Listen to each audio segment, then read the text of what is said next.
Where is it? Where is it?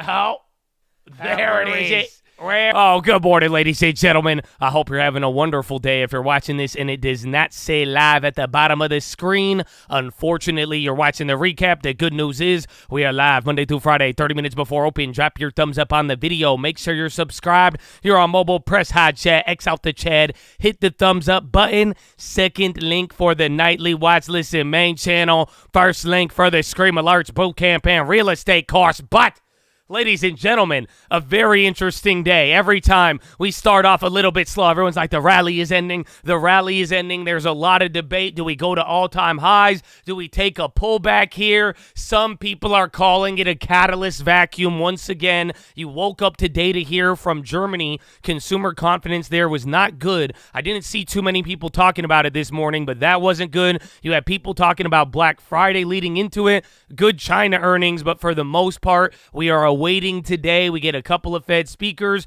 Conference Board of Consumer Confidence. I think you get another Richmond Fed and then more real estate data. So should be a little bit simple, but for the most part, the market, the bulls and bears are trying to figure out, do they deserve to be here or not? And it's probably going to get a little bit wild. So like I said, we'll talk about the catalyst vacuum here. Things have been a little bit slower coming back. It is only, Tuesday now? It's good, baby. We getting into it. We getting into the week, so we got a lot to cover. There is a big bond auction as well. The 7-year, we have a lot to talk about with that because that is actually an in-demand bond. So I'm going to go over all of that. We got the news, but Chattadonia, I hope you're ready, baby. What's going on? Good morning. Oh, good morning, baby. What's up, Dirty Bird? What's up, Isaiah? Nope. Laurie, Raider, Mavis, Awaz. Oh, good morning, baby. Wandering, Ansel, Smarsh, Laker, Jay. Oh, good morning, baby. Mr. Malone. Tim Whitman's in the house. Bro, that Christmas tree. Oh, my goodness, baby. God bless you. Slade Woodward in the house. Good morning. Yahoo. Riddler, baby. Ansel, Vinny, Todd, Pear, Hyper. Good morning, baby. What's up, 1-0? I know Drew Rise got that long term. He ready to play, baby. I know Kurt McGurt ready to play with the long term. Peter G's in the house. Christina's in the house. Astro's in the house. Oh, my gosh. Good morning, baby. What's up, Devlin? Godfather, Tom, Skinny. Yay. Oh, good morning, baby. What's up, Timothy Rowe? What up, Guts for the long term? Charlie, Matthew Orman, Lester. Oh, you better call Lester. Open face sandwich, baby. Good morning. What's up? Oh, Carissa Hines with the berries. Stop playing with me. No step on snack, baby. Good morning. Jay Solis, Gunner, Riley, Cam, Donnie Youngblood, George Snyder, Alan Chang, Miguel Ramirez, baby. Good morning. Oh, what's up? What's up, Project Will? Arthur Krieger, Candy Upton. Good morning. Chocho, how you living? Honest. What's up, man? What's up, Mr. Lozano? Hey, Pink of Freedom. Good morning. Florida Sloth, me, not you. Lucky J, Joshua Harris, and Najee Wolf, baby. Good morning. What about the Twitch? LV Lover, Hailstone, El Coyote, Sim Race Review. Good morning, baby. What's up, Braxton? How you living, UNAM? Most Dope Andy, ready to go. El Coyote, he already got news in there. He dropping it like, man, stop playing. KJ Lemur, Angeles, Bruce Smicker, is it Mercader and Mercader, like the Bruce Mercs? I don't know. Okay, anyway, blowing dope, baby. Good morning. Sierra, Mike, NXG, Danny V, Most Dope Annie, Payday Devil, Robo Hand Tech, and Blazing Bob. He's there. He made it, baby. Good morning. Oh, my goodness. So, Chad, hope you're ready for a good day. Yeah, Micron gives quarter one guidance. Diluted EPS of loss of $1 versus guidance of loss of 107, plus or minus 7 cents. The estimate was loss of 119 to 80 cents. So, yeah, you got some Micron and WDC news moving them already. My goodness. Oh, a 5-day watch streak. Oh, my goodness. That's insane. That's insane. Good morning, baby. I hope y'all ready for a good day. Again, unfortunately, I did think we were going to get a little bit more hype here, but, considering how big next week is, the catalyst vacuum may be back. We're going to see, but let us get into the news. Stocks retreat on signs that November rally is overdone. European stocks fell for a second day, and U.S. futures pointed to a weaker open on Wall Street amid signs that the November rally in equities is overstretched. Stock 600 declined by 0.7, while contracts on the S&P dropped by 0.3. LVMH led a retreat in European luxury stocks. HSBC cut their price targets across the sector. Dutch biotech Argenx sank as much as 17% after preliminary results suggested its only medicine failed in a trial. Chinese e-commerce firm Pinduoduo soared over 17% in pre-market trading after posting earnings and revenue well above estimates. The dollar weakened slightly, on track for its steepest monthly fall in a year. Treasury yields climbed, pairing some of the drop in the previous session. Expectations that interest rates have peaked and the economy will avoid recession have spurred stocks and government bonds this month. Now, Citigroup strategists say that one of the best November rallies for the S&P in a century is running out of steam, and net positioning in the benchmark index is looking slightly bearish. Central bankers from Australia, England, Thailand, meanwhile, warned that monetary policy outlook remains uncertain. European Central Bank is not ready yet at a point where it should consider reducing borrowing costs, said President Joachim Nagel. It's not surprising to see some money being taken off the table, particularly when the expectation is that the ECB will not cut rates until 2024, in spite of better-than-expected inflation data, said Kumar Pandit, money manager at Somerset Capital. The rally may be well over in the short term, he said. OPEC nears. Traders are watching a series of speeches by the Federal Reserve officials on Tuesday, and another batch of economic data is due this week, including the Fed's preferred measure of underlying inflation. Elsewhere, gold was little change, hovering near the highest level since May. Oil snapped a 3-day of decline as the market weighed on the possibility of deeper output cuts from OPEC. Key events, you got meeting of foreign ministers in Brussels today. ECB Governing Councillor Pablo Hernandez de Caz and Bank of England Deputy Dave Ramsden speak. U.S. Consumer Board of Confidence, Fed Governor Waller, Goolsbee are the ones speaking there. I thought there was one more. And then New Zealand rate decision on Wednesday. So on it, very, very short already to start off. My goodness.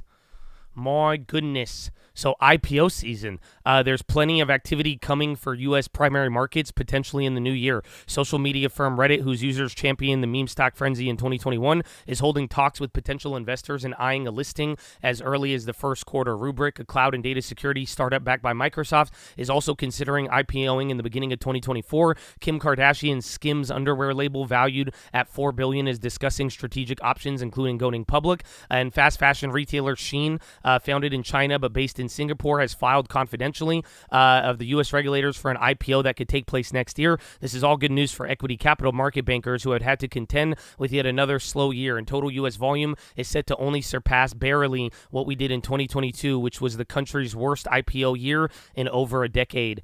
The rate debate.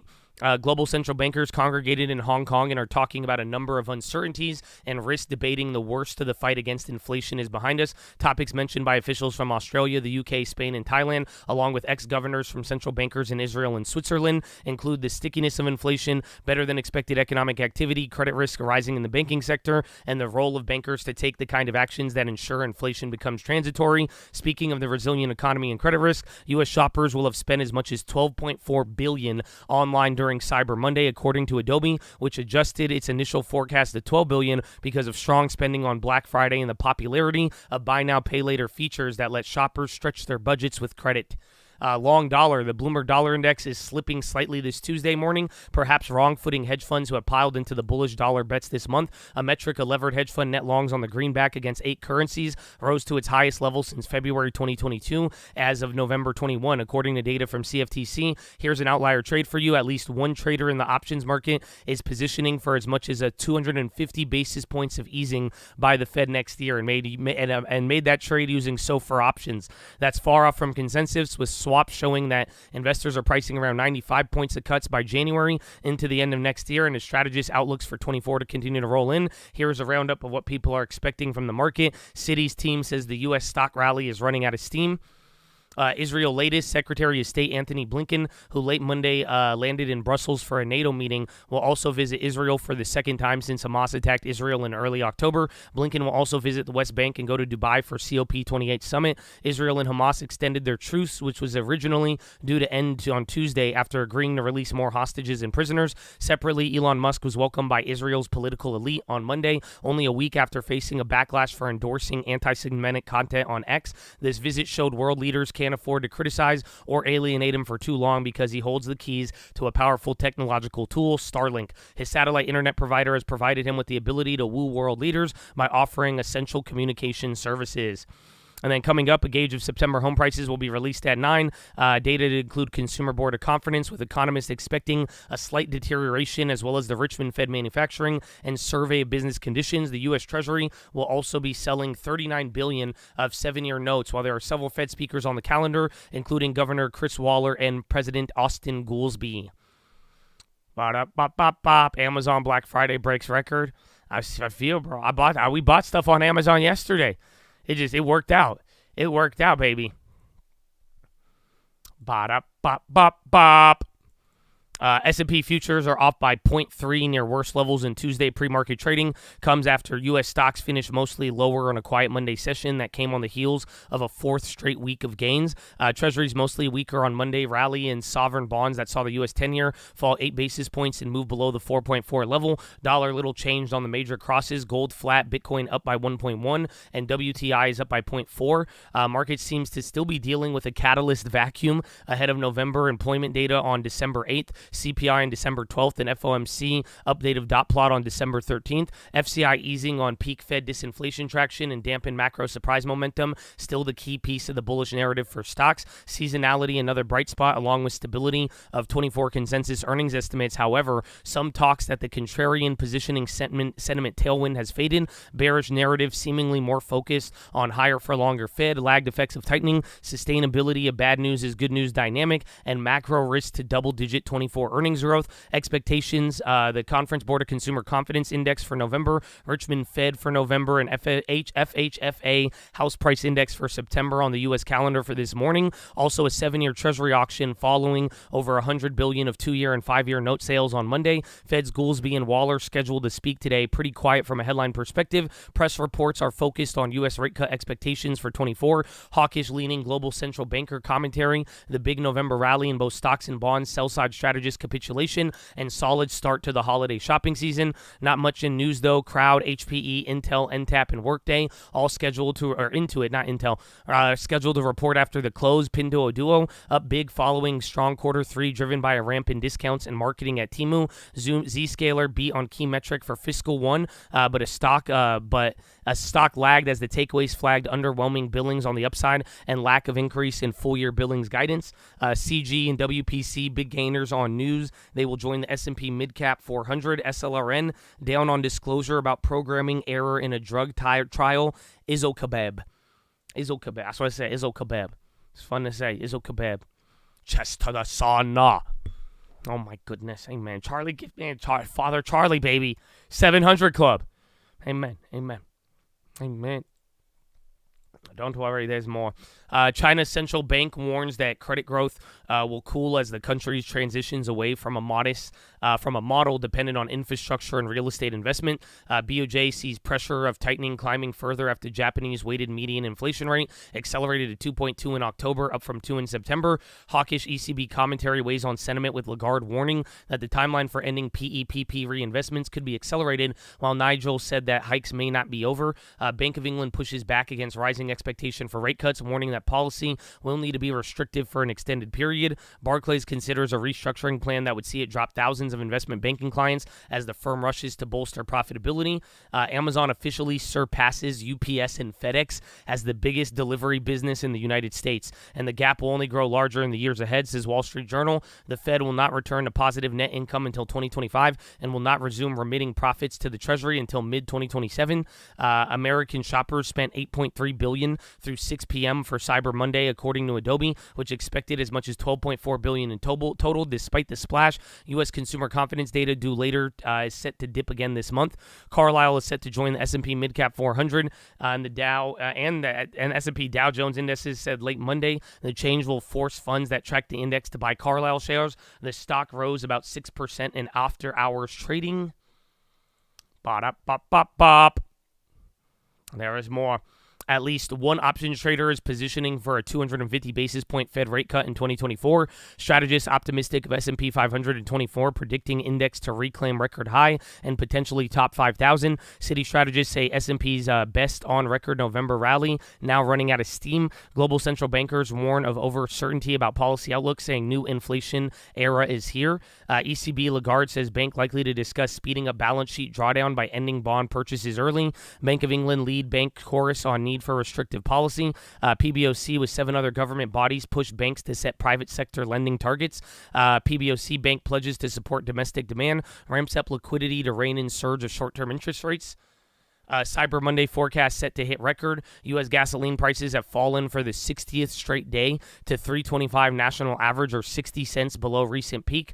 Japan's underlying inflation measures mostly ease, but data still supports BOJ case for dialing back monetary stimulus. JFK consumer sentiment barely improves heading into holiday season. Eurozone M3 supply growth continues to contract down 1% year over year. Argentina's new president Milei to meet Biden and IMF in Washington. Israel and Hamas extend truce by 2 days. Biden administration official sees White House has been told Israel's southern Gaza offensive must not worsen the refugee crisis. Wow.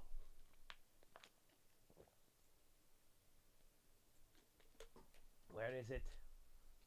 Where is it? How are we looking on time? How are we looking on time?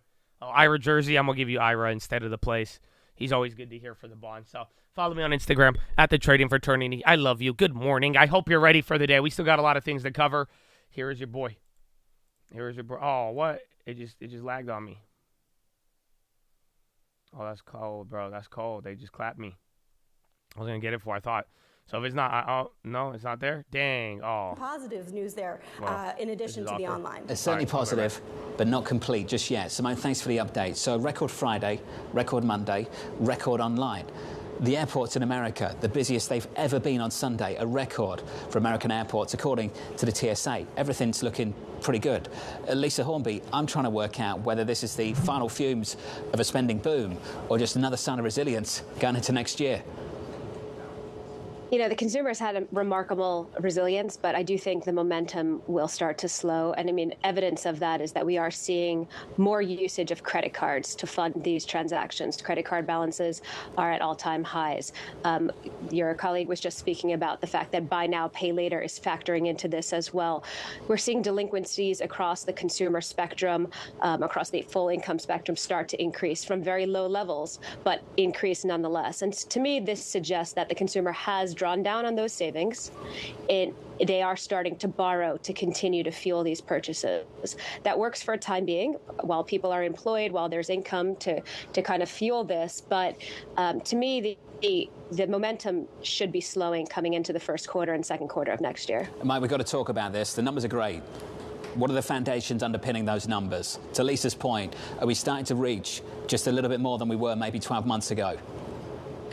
Well, Lisa also brought up a point earlier about fiscal policy, which I think is kind of important here, right? There's potentially a tail to some of the fiscal expansion that we had here, expanded deficits on the U.S. by 1% of GDP, but it's important to keep in mind that that rate of change appears to have stopped, and importantly, a lot of times that was driven by one-time factors, deferred tax collections in many states, for example. Going into next year, once you get through that and you get through the sort of peak ramp-up in spending on some of these key bills, CHIPS, IRA, a bipartisan infrastructure bill, then that pace of government spending slows, at least relative to what we had so far. That's going to express itself in the data in the first quarter, in our view. Michael, you've got tons of experience covering public policy. This is the coverage you used to lead at Morgan Stanley. Let's just lean on that a little bit more. Sure. Do you think the outperformance we have seen in the US economy over the last couple of years has been down to one-off factors that will not last into next year? One-off factors. Isn't it crazy, bro? They said that, you remember how we were talking about like firm sales going up 50%? The same thing happened on Cyber Monday. So it wasn't just like people shopping in stores and then online, but like even 50% increase in Cyber Monday buy now, pay later payments. Absolutely wicked. So good morning, Chattadonia. But we got 10 minutes till the bell. I'm sure it's going to be a fun day here, but we got a couple of movers. The first one, Pinduoduo up 15% off of earnings. Carlisle up 6.5 to join S&P Midcap 400. LYV up 4.5 off of nothing. WPC up 4.1 to join S&P Midcap 400. Twilio up 3.3. Anson Funds has reportedly taken a stake and pushed for change. PCGP, not the B, P, like P as in Paul. 2% reinstates common dividend. Boeing up 1.6. RBC Capital Market upgrade. IFF 1.5. Argus initiates upgrade. Estee Lauder up 1.0. HSBC initiates buy. SWTX up 9.3. FDA approves Osgivio Nirogacestat tablets for adult patients.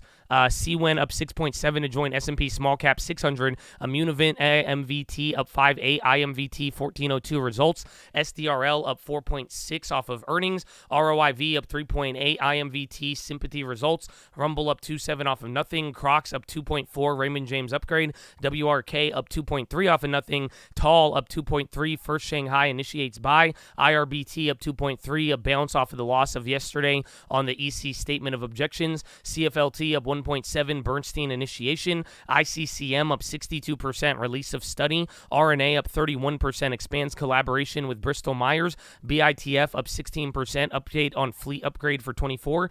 AIRE up 5.8 off of nothing. LASR up 4.2, benchmark company upgrade. ARCT up 3.7, ARCT 154 approval in Japan.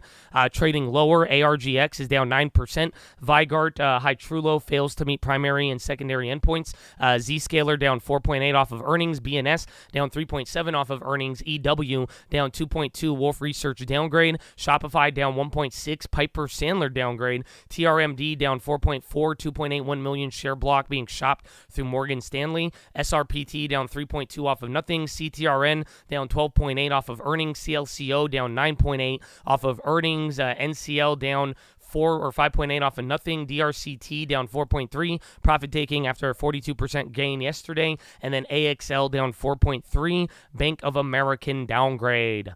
Bank of America. Bank of American. Bank of America. So Chatadonia.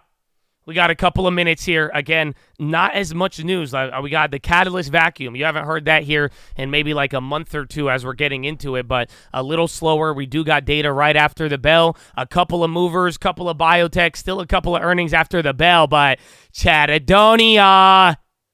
What's your first play of the day, baby? Post it in the chat. Post it in the chat, baby. Let's go. What do you got for me? Your first play at the bell. Maybe you're not going to do anything. Maybe you ain't going to make a play, baby. Post it in the chat.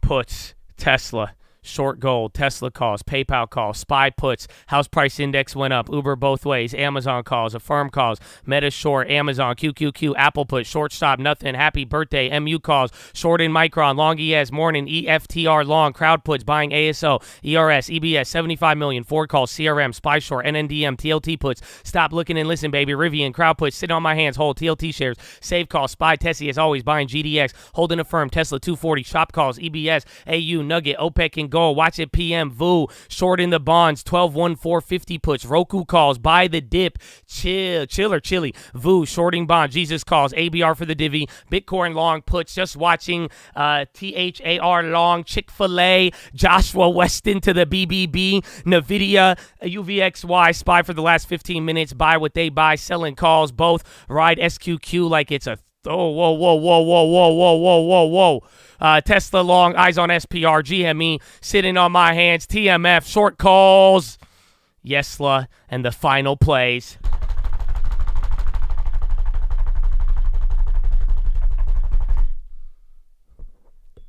Tesla calls, HRZN. Oh, y'all quiet today, huh?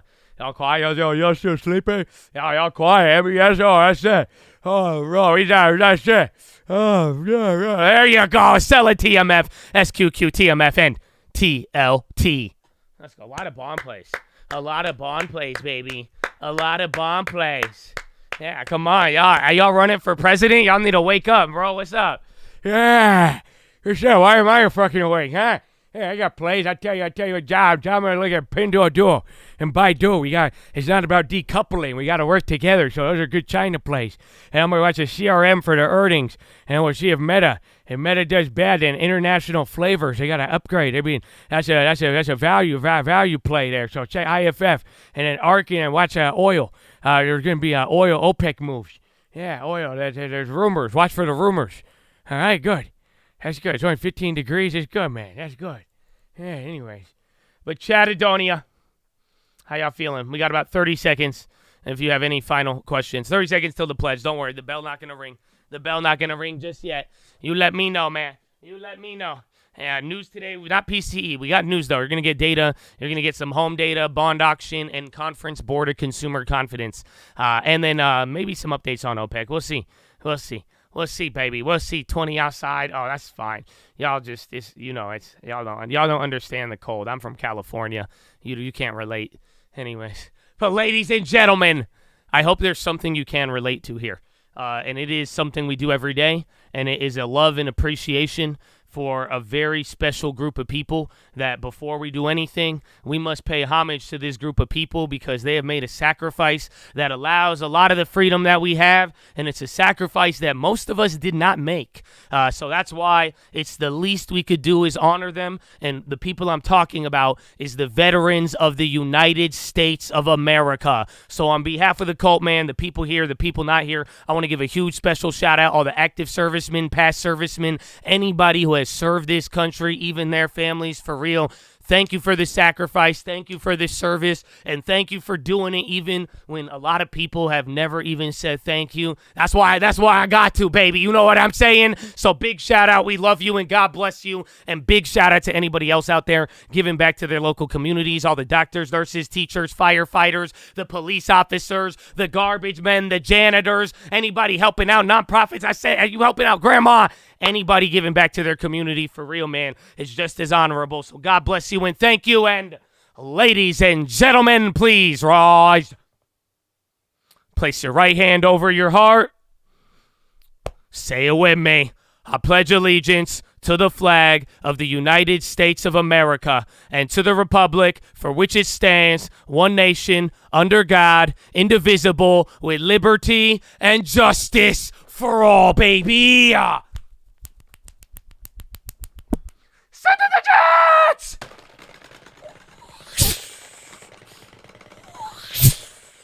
Oh, it's game time, baby. Horna, let's go.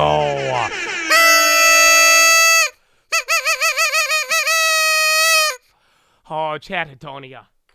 It is game time. It's like freezing, and I'm like kind of already getting hot in here, bro. Oh, my goodness. It is game time, baby. Laker, Jay, tell them. His tip-off. That's it right now, man. That's it. It's about to start. So we got 1 minute and 45 seconds. If you do have any questions, let me know. I plan on talking a lot today about the catalyst vacuum and the 7-year bond auction until it happens. Oh, SPR halted. I knew it. And then Boeing got that upgrade. That's beautiful.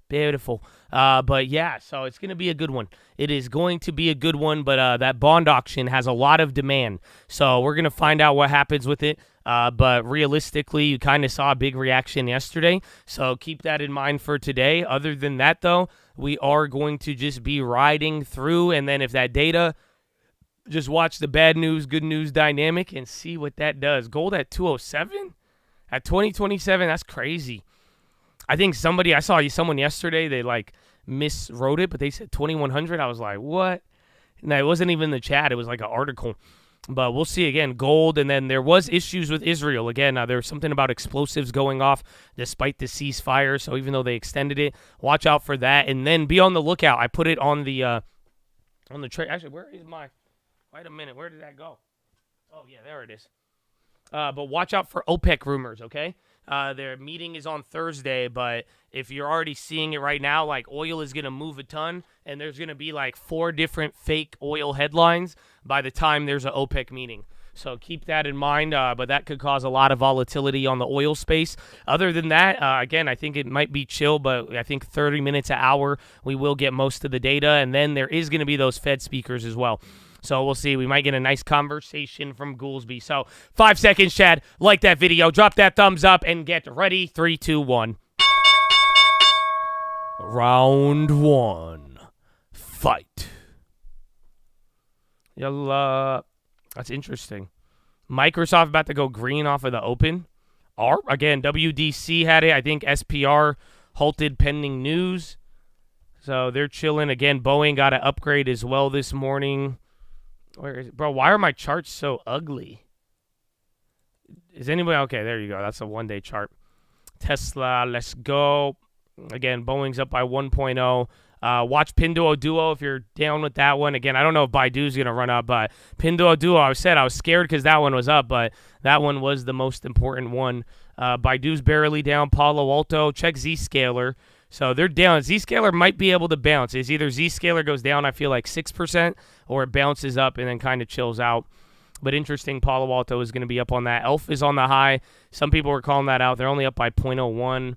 I think Crocs. And then watch Affirm again, bro. The amount of buy now, pay later data that we got here. Again, Affirm ripped yesterday. It's coming into the highs right now, already up 2%. Palo Alto, Baba, coin up 2. Microsoft is in the green by a quarter. I think that's started off pretty strong. And then again, watch what happens with the bonds. Costco, Coinbase 52-week high. Damn. Coinbase is at 123. I mean, weren't we just saying this at like 110? So Coinbase is up 3. Again, I think Bitcoin futures were up like 1%. But, man, this one big, Habibi. This one is big.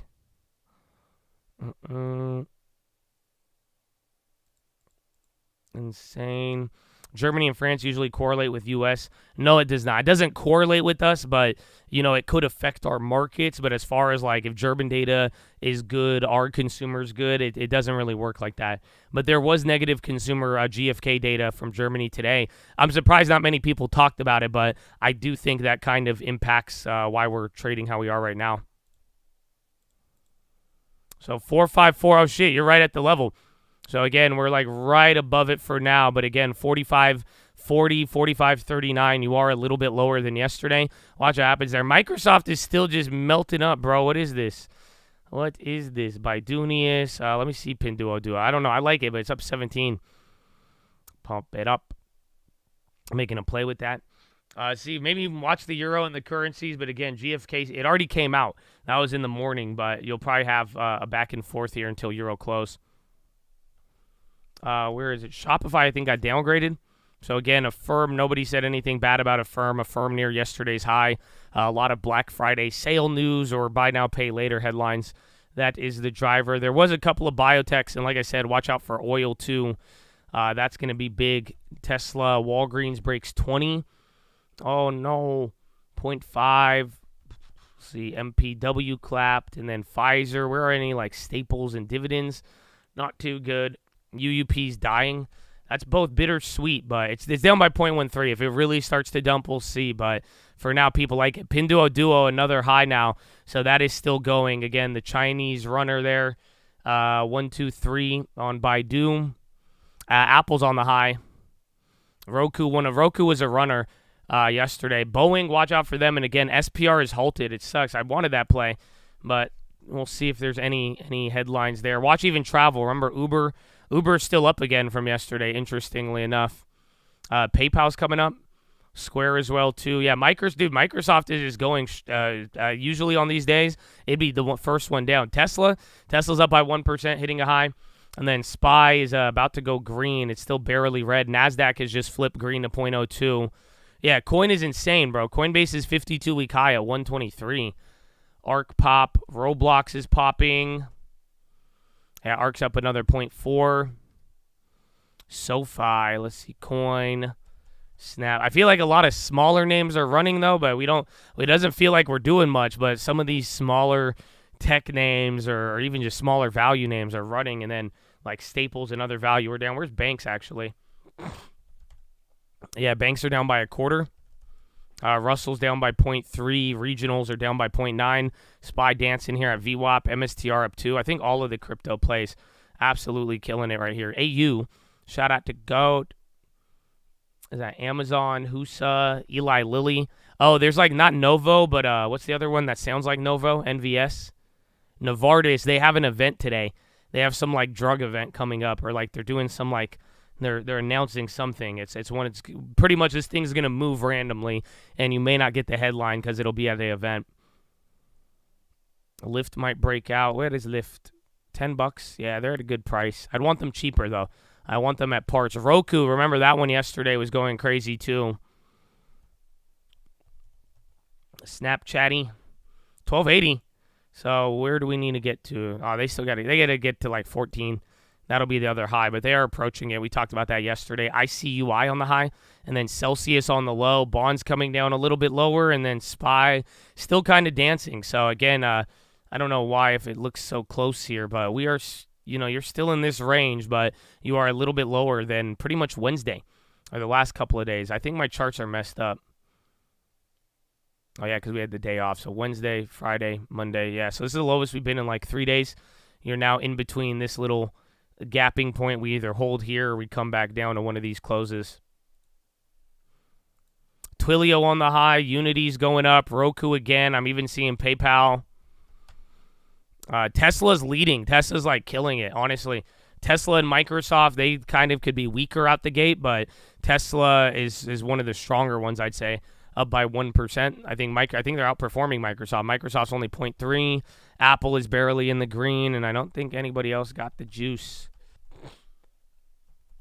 Maybe Netflix? No. Yeah, they're the outperformer there. Tesla's doing the best. Why? I don't know. There is talks of Cybertruck. You guys are bringing that up. Pinduoduo, 52-week high again. That's ripping on Pinduoduo. You could have top-ticked that, and that's another $6 from the morning. My goodness, Habibi.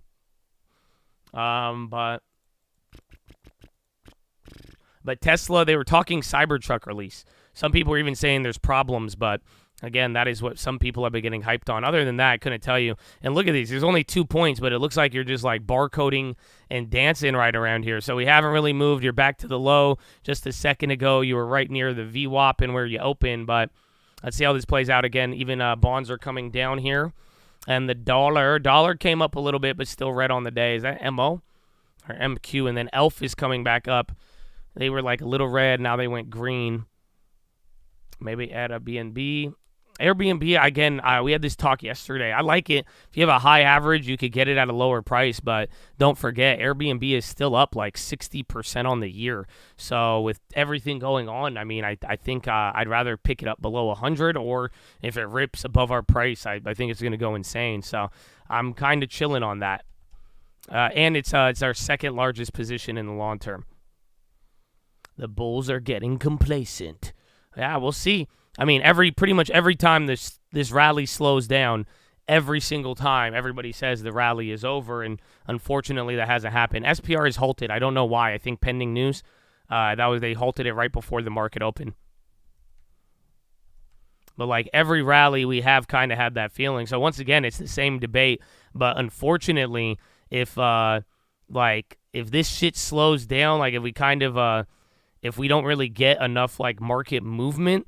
Like I said, man, people are talking about the catalyst vacuum. So even though there is data this week, it's like if we don't really move outside of this range, this could be a very boring week, sadly, just because, and then the market might just pull in one direction just because we have such big data in the next 2 weeks. So after this week, it's going to be CPI or non-farms, and after that, it's going to be CPI, and then you're going to get Jerome Powell and a new dot plot, which is kind of crazy to think about.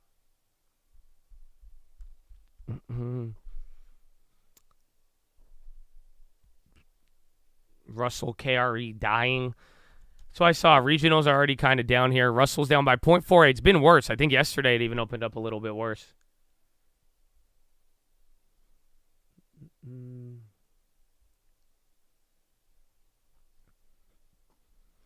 Purely speculative. Dollar expected to weaken versus euro and yen. Bob is getting kind of clapped. Again, all the other China names did good, but even now Baidu and Pinduoduo, you're kind of getting a little bit of drawdown on all of them. Mara's on the high. Watch the other crypto plays. Biden administration officials stress the importance of Sanofi AstraZeneca working to meet demand for RSV vaccines.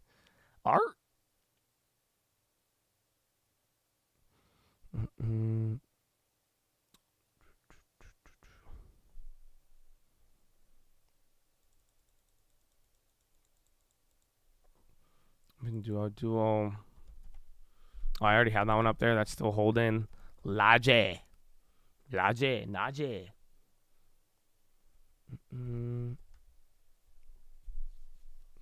DraftKings down. They were up a little bit yesterday.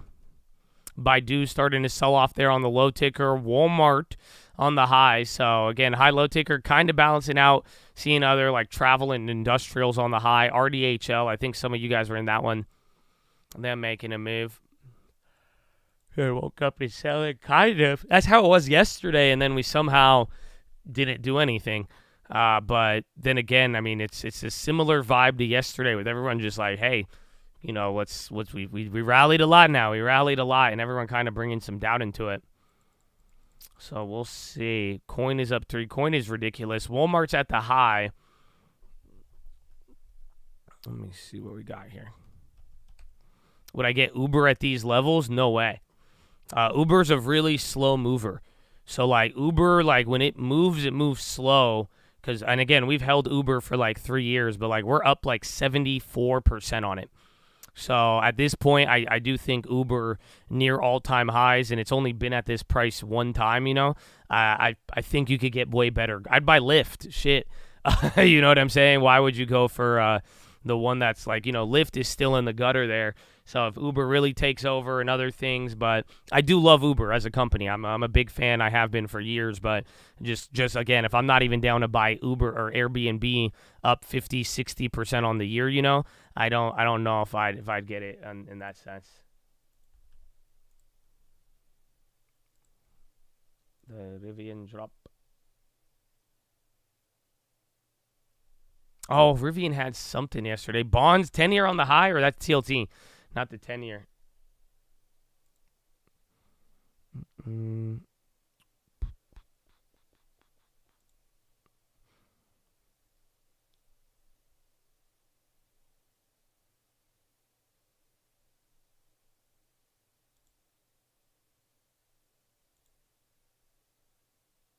Is it?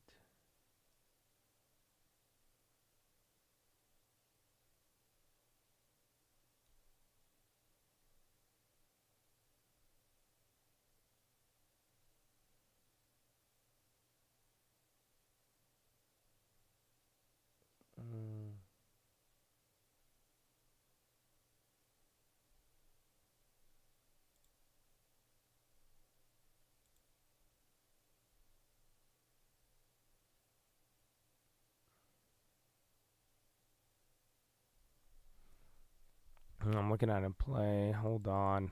No, it ain't gonna work. Amazon is amazing. Some of the toys made it to me. We ordered less than 24 hours. Oh, hell yeah, bro. Have you never used Amazon? I love it, bro. I don't buy much on Amazon. My girl do randomly, but like I used to back in the day, but like, yeah, man, that's how Amazon made a name for themselves, man. That's hype though, man. I'm excited. Powell is not speaking today. You got Goolsby and the other guy. You have. It's still amazing. All right. Bro, if that was like your first experience with Amazon, I was like, man, how you work with rocket ships ain't never got 2-day shipping, next day shipping. I mean, like, you understand space. But no, I don't know how they do it. I've had in California, like in the city, bro, some items I could get same day delivery. That shit blew my mind. When that first happened, I was tweaking, bro. I really was. I was like, nah, man, that make no damn sense. So SPY coming down, TLT running up a little bit, but still in the red. So, I mean, here's the thing. All across the board, I don't know if you guys noted, there's something unique about today. There is names in the green, but when it's all said and done, everything is red right now. Bonds are red, dollar is red, equities are red. I think everything, Fed futures, everything is pretty much negative from the day before or trading lower than where it closed. So every asset class right now kind of has it's like a wet blanket over the market more or less.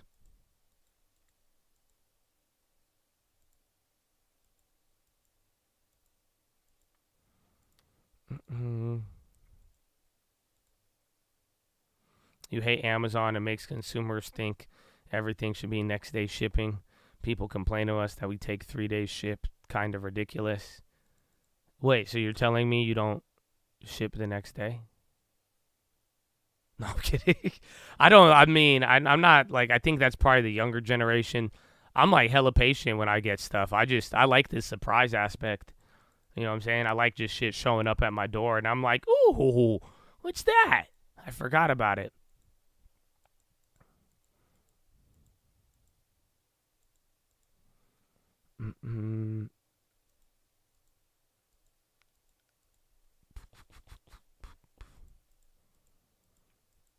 I remember everything used to take 2 weeks. Yeah, I feel you. It really was, man. Good morning, good afternoon, or good evening, all the blissful souls out there. Hope everybody has an amazing, safe, and blessed day. Don't forget to smile, baby, and Call Real Estate loves you. Amen, baby. Amen. Jake from State Farm. Prayers out to everybody. How you living, man? Good morning. Good morning. Coin Beyond. Is that fake overstock? I hate that new ticker, bro. They messed up so hard. I don't know why they took the ugly-ass name. They could have done so much. Actually, this thing's kind of holding. I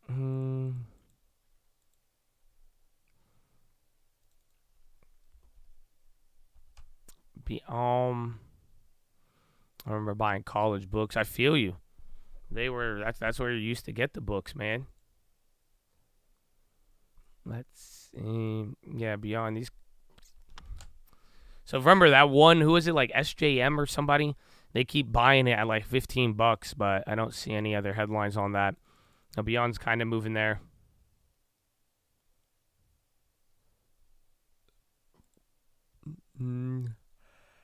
Pinjoy was crazy. Dollar dipping. Oh, you guys don't have the wire? Nobody told me.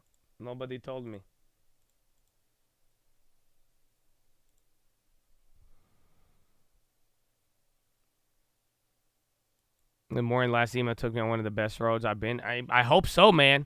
I hope so. Like I said, I need to I forwarded to a lender. He didn't get back to me, but just, bro, contact whoever and make them walk you through there. I think you have a right to it, like by law, for the mortgage, like remodification. Like at least somebody has to disclose it. But like I said, I'm gonna see if I could find a lender. I forwarded it around there, but I think if you could do that, bro, if we get a mortgage remodification, the other stuff stays the same, then it's good. Otherwise, just get the house listed, and I think it'll be good. But I hope so, man. I hope so. God bless you, David. Let's go.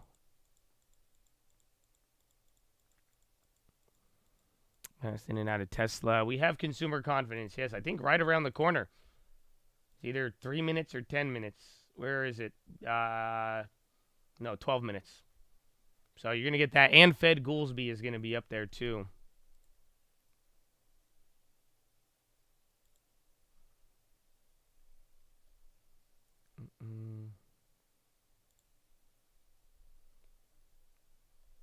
Where is it? Calendar. What's damn? It's already the 28th, man. The end of the month. That's crazy.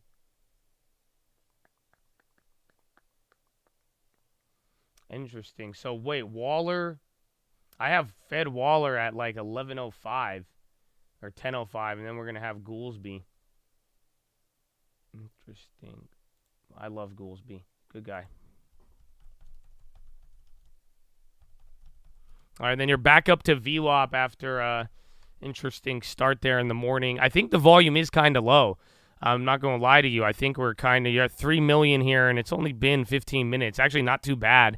But again, this catalyst vacuum and everybody kind of waiting here. So as of now, it's not too bad. But after yesterday and some of the expectations into today, it might be a slower day. But I mean, hopefully I'm wrong on that. Hopefully I'm wrong on that.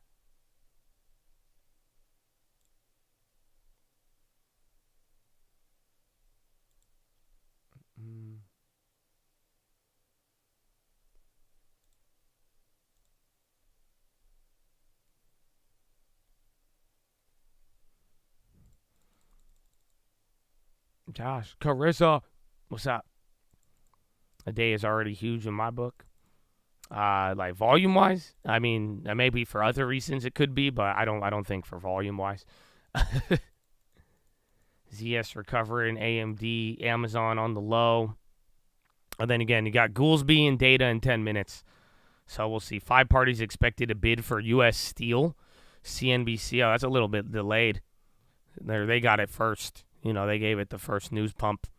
But United Steel, again, CNBC report a little bit ago.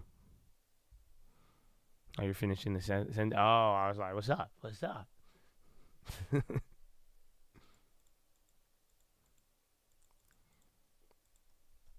ED on the high, and then Coinbase, and then bonds, man. This is what they did yesterday. The difference was yesterday we gapped up, but like straight up, I mean, bonds are kind of doing this little melt. I've never ate at Sweet Greens. No, I've seen it. My girlfriend likes it, but I've never been. I'm like, why would I go to a salad place? Like, you know what I'm saying? Like, for real. Like, I'll buy like have you ever had them Target pre-made salads? That's like $1, bro. It hits. I'm paying no $15 for no salad. You got me messed up, bro. It's lettuce. It's lettuce and ranch. But no, I've never had it. You paid $20? Yeah, that's it. You had it chopped yesterday. It was hidden. No, I think a lot of y'all run Sweet Greens, huh? Nothing at Target cost $1. Okay, maybe it's like $2.49, $3.49. My salads are cheap as hell at Target. Nothing's $1 anymore. You're right, bro. I don't get it. I told my mom the other day. I shared with my mom. Even her face was like, oh. I told her that McChickens don't cost $1 anymore, and she said, "Don't eat that. That is garbage. It's a sin." But I said, "Okay." But she was telling me how it's. She was just shocked. I said, "It's $3 now, Mom." She said, "That's so. How do people?" She was very shocked. Soup Plantation is a good place. Do they still I feel like they've been closing all the soup plantations, though. Micron, higher expenses in Q1 are driven by timing of R&D expenses and timing of asset sales.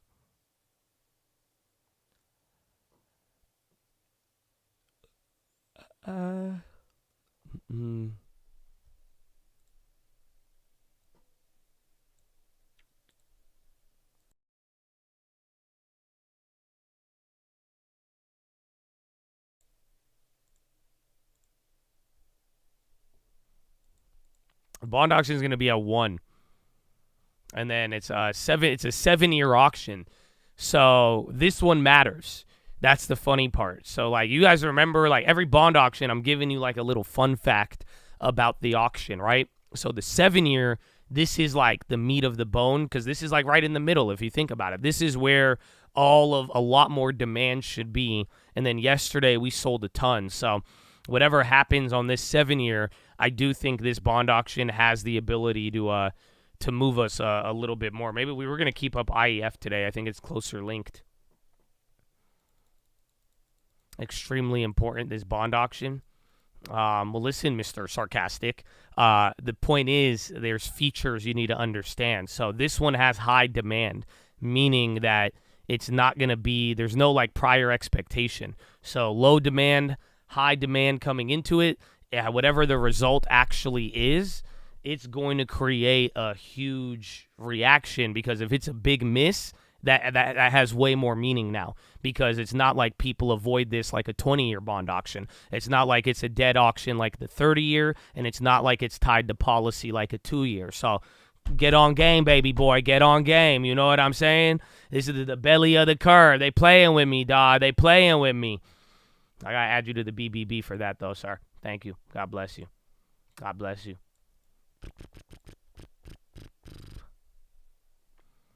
So huge demand. It's not bad for equities. It's just saying that whenever, if it comes higher or lower above the when issued, it's going to hit the market and bonds way harder, because this is the one where there's no reason for people not to show up. There's no reason for people not to want the 7-year. It doesn't have as many unique factors as the other bond auctions.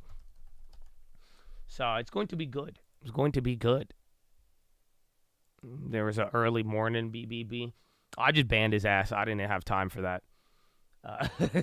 You know what I'm saying? In the morning with my plays, you know what I'm saying? I just banned his ass. I didn't have time for it. I just, we're going to add William to the BBB list for now. I had time. I got time today. The other guy said, man, fuck out of here, you know? That's it. Sarcasm to a question he didn't understand. Looked foolish.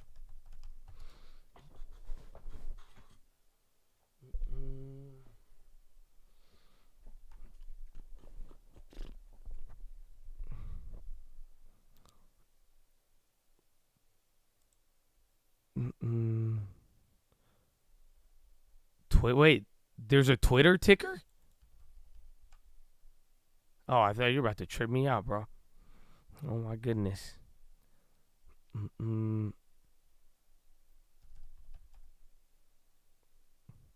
X is United Steel. I don't know. I remember when people were saying that Elon wanted to buy the name. They were like, he wanted to buy U.S. Steel just to get the ticker.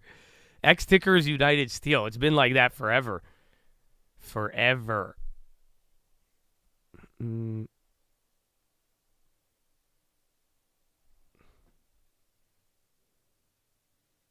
to Moneybag, yo, time to die. I feel like I've heard that. I feel like I've heard it.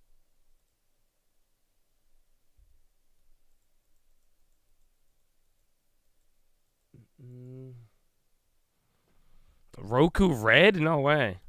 They were running. Yeah, they're back down again. Watch Affirm. I mean, Spy's at the low. Watch KHC, too. They're on the high. RDHL still halted. I think SPR still halted, pending news. And then Boeing came down, but still in the green. Again, financials were a little bit weaker here. Bonds look good. And then, like we've talked about ahead of the bond auction, keep in mind because you, like we said, if the bonds are up ahead of the auction, that's usually good. If not, it could go down.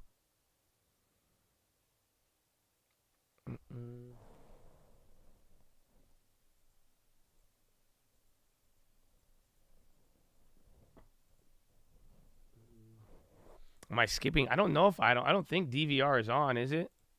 Nah, DVR shouldn't be on. I mean, refresh if it is, but it shouldn't be. You should be live and direct. You shouldn't be in an alternate universe, man. Barclays flags 900 back office jobs as part of cost savings. Utes strong, yeah. Utilities and industrial is good. I mean, there's still a lot of names out there moving. And then 2 minutes till data. So let me give you a little quick composition check here. Before we get into that. So right now, NASDAQ 100, 73 names in the red, 28 names in the green. Dow Jones, 16 red, 14 green. And then S&P 500, 325 red, 178 in the green. So there's a lot of movers that are like right at the cusp, but for the most part, you got like 60, a little bit more % of the names in the market are red as of now. And that's coming into the data. So we are about to get Mr. Austin Goolsbee in about a minute and 45, and alongside of him will be the data. So that being said, what number we're looking for, it's a 102.1. And then you're also going to get Richmond Fed too. So those numbers, Richmond Fed expected to come in at 2, Richmond Fed shipments 7, and then Richmond Fed services -12. And then Fed Waller is right out. So we're gonna have 2 speakers. Fed Waller and Goolsbee are gonna be like back to back to each other. So like low key, bro, in the next like minute, it's gonna kind of be a data dump. You're gonna get 2 sets of data and 2 Fed speakers right off one Fed speaker right off the bat, and then within 5 minutes, the next Fed speaker is gonna hit. So get ready. Get ready. Yeah, that's his. I got the time today. I got the time. I've heard it. It just came back to me. I think that just came back to me. Yeah, SWTX. They got some data approval, I think, today. Like big tech coming off the bottom. Yeah, they've been chilling. I mean, watch. I'd say watch if bonds make a move off of it, and then if any outsized tech moves. I mean, that has had the ability to get us moving. So 30 seconds. Get ready. Wait for it. Wait for it.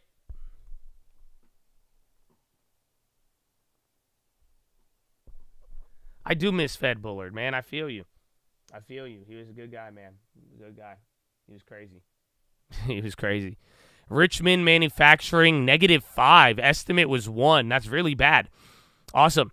Richmond services came in at 1. What? This makes no damn sense, bro. So manufacturing cratered. Again, that came out, and then conference board came in line.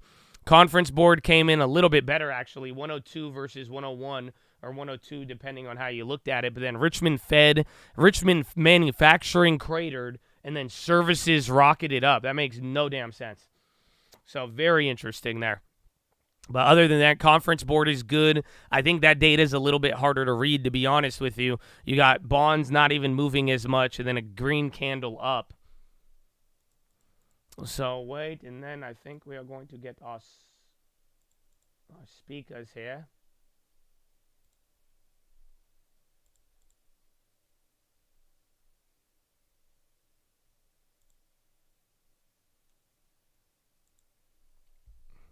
Isn't that bearish? I think the Richmond data is bearish, but that's a regional.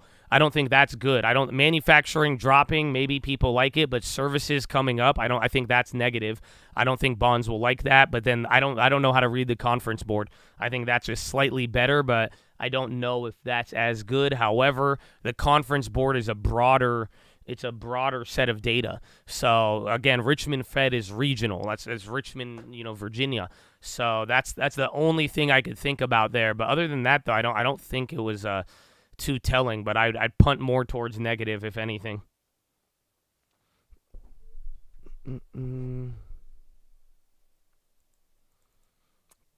Conference is what matters and is bullish. Yeah, I mean, that's on the broader sense. I could see that. I think the other stuff was more negative, but I think wait till the Fed speakers. And I got Waller before your boy. Waller's headlines might come out. Should that contractionary policy continue to be? What does resilient consumer... All right, when Waller gets on, I'll put him on, or I'd rather listen to Goolsby, sadly. I like Goolsby a lot more now. He's much more fun to listen to. But other than that, people saying conference a little bit good. I think neutral with a slight negative tilt, but the conference board that came in slightly better. It's weird. I think Bloomberg says it came in better, but then I see my estimates, my other forecast that said it came in line.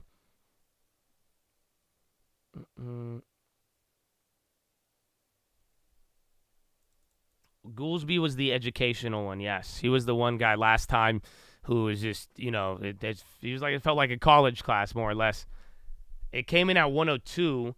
So trading economics, there's consensus was at 101, but then there's even a fact set forecast at 102. So it came in at 102. So depending on how you look at it, some people see it as a beat. I see it as in line. And then, like I'm saying, the Richmond Fed shit was confusing as hell. But again, it is have a much more limited impact considering it's regional. But we did respond a little bit to Dallas Fed yesterday. I think the bonds, it's all in the bonds. The bonds never lie, Chico. So for again, the bonds very muted. I think the way we're reacting is meh. Waller ain't live yet. All right, I got Goolsby. I'm the president of the Federal Reserve Bank of Chicago. I'm super excited to welcome you guys here to the Midwest Agriculture Conference.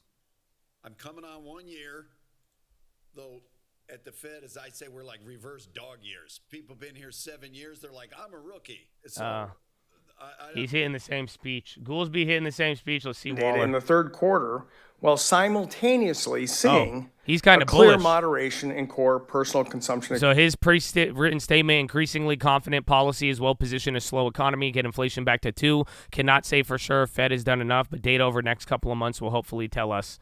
Waller, recent loosening of a Federal reminder Open to be Market careful. Committee, or FOMC's goal of 2% inflation. So it seemed clear to me then that something had to give. For inflation to continue falling to our 2% target, the economy needed to slow. Yeah, I think Waller bullish is moving you more than anything. If it did not Goolsby cool saying off, the same thing. then it was likely that progress on inflation would stop or even reverse. But he's always bullish. So what remained to be keep that in seen mind. was whether the economy would cool or Blue inflation dust, would good heat morning, up. baby. So I'm encouraged by what we've learned in the past few weeks. Something appears to be giving, and it's the pace of the economy.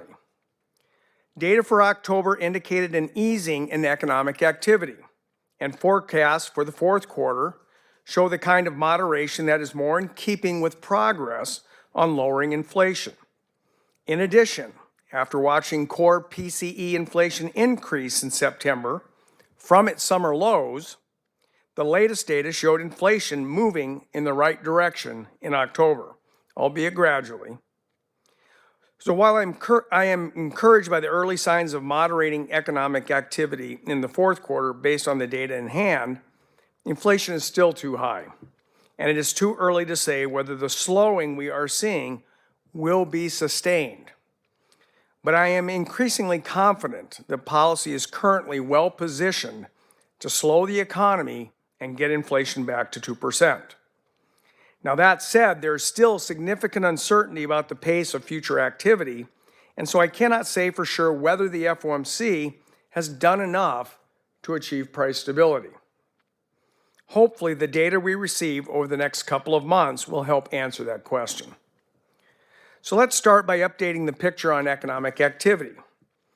The initial estimate was that real gross domestic product, or real GDP, grew at a vigorous 4.9% pace in the third quarter.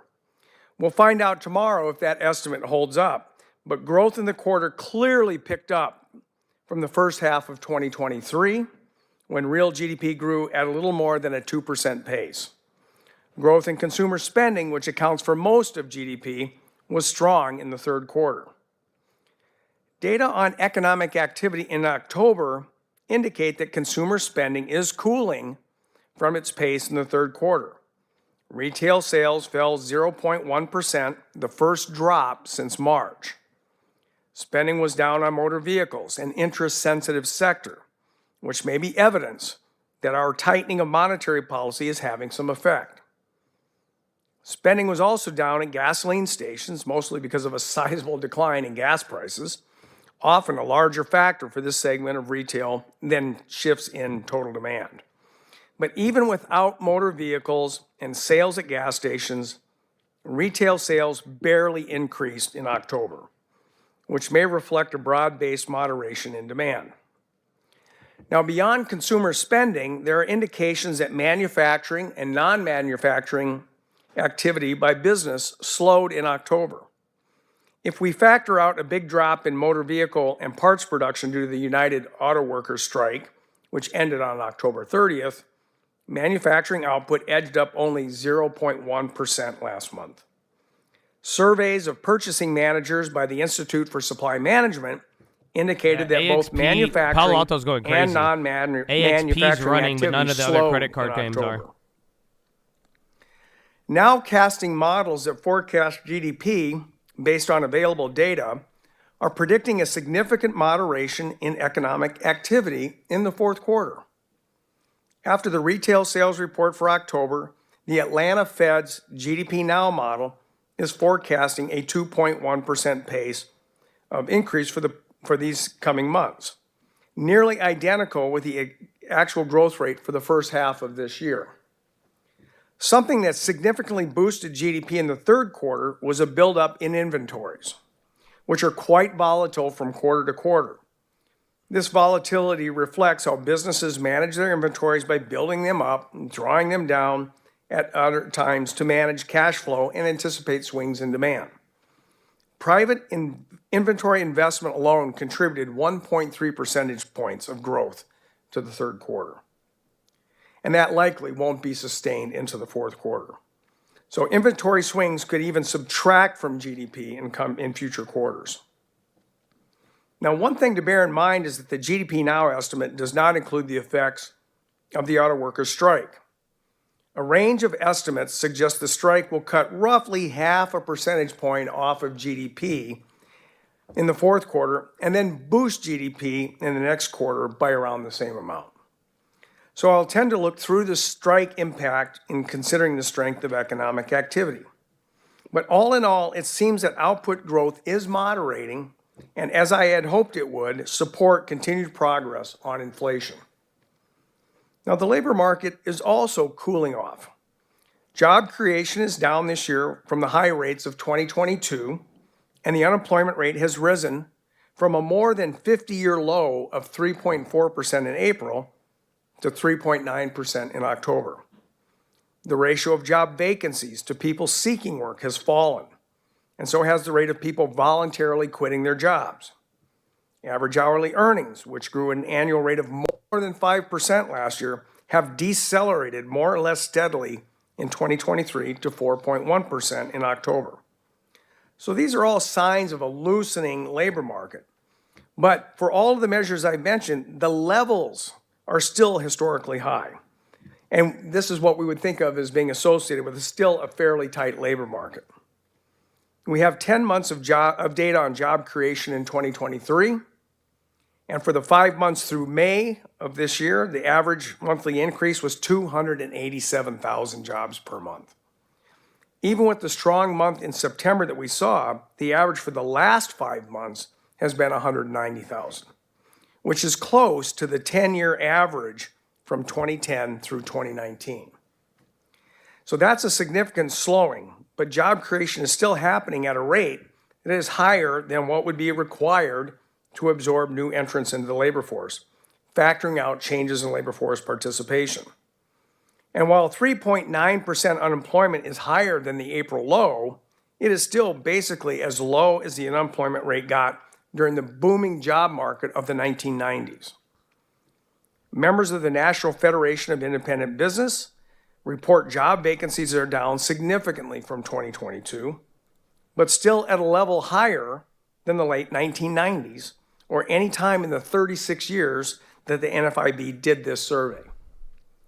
The bottom line here is that the labor market is still fairly tight, and I will be watching closely to see whether it continues to moderate in ways Goolsby that says keeps we have made inflation moving progress towards on 2%. inflation. That was 2 minutes ago. So let's talk about progress on inflation. All right. Goolsby said the The same Consumer thing. Price Index, or CPI inflation for October, was what I want to see. For the month, there was zero headline inflation. Prices were virtually flat. And unlike earlier moments where improvements were concentrated in some goods and services, the moderation in inflation was broadly distributed.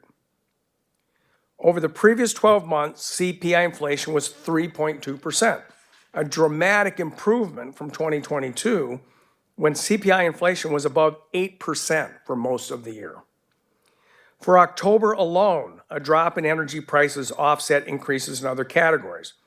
But the increase that month in core inflation, which excludes food and energy, was still a modest 0.2%. Core CPI inflation was 4% over the last 12 months, but a better sense of recent trends comes from annualized rates of 3 months, which for core inflation was 3.4% in October. Now, as you may know, the FOMC uses another measure of inflation for its 2% target based on personal consumption expenditures. And this consistently runs a bit below CPI inflation. We'll get the October PCE inflation on November 30th, but a rough estimate based on differences with CPI and the Producer Price Index indicates that headline PCE inflation was 3% over the last 3 months and 2.5% over the last 6 months. So the question is whether inflation can continue to make this downward progress towards 2%. Now, there are some factors favoring this outcome, so let me walk through them. First, housing services inflation, based heavily on rents, has slowed from its peak last year, and the lagged effect of moderation in rental prices in the past year should keep this sizable component of inflation at a moderate level. Goods prices have contributed a lot to the decline in inflation recently and have moderated so much that they probably won't be contributing much anymore.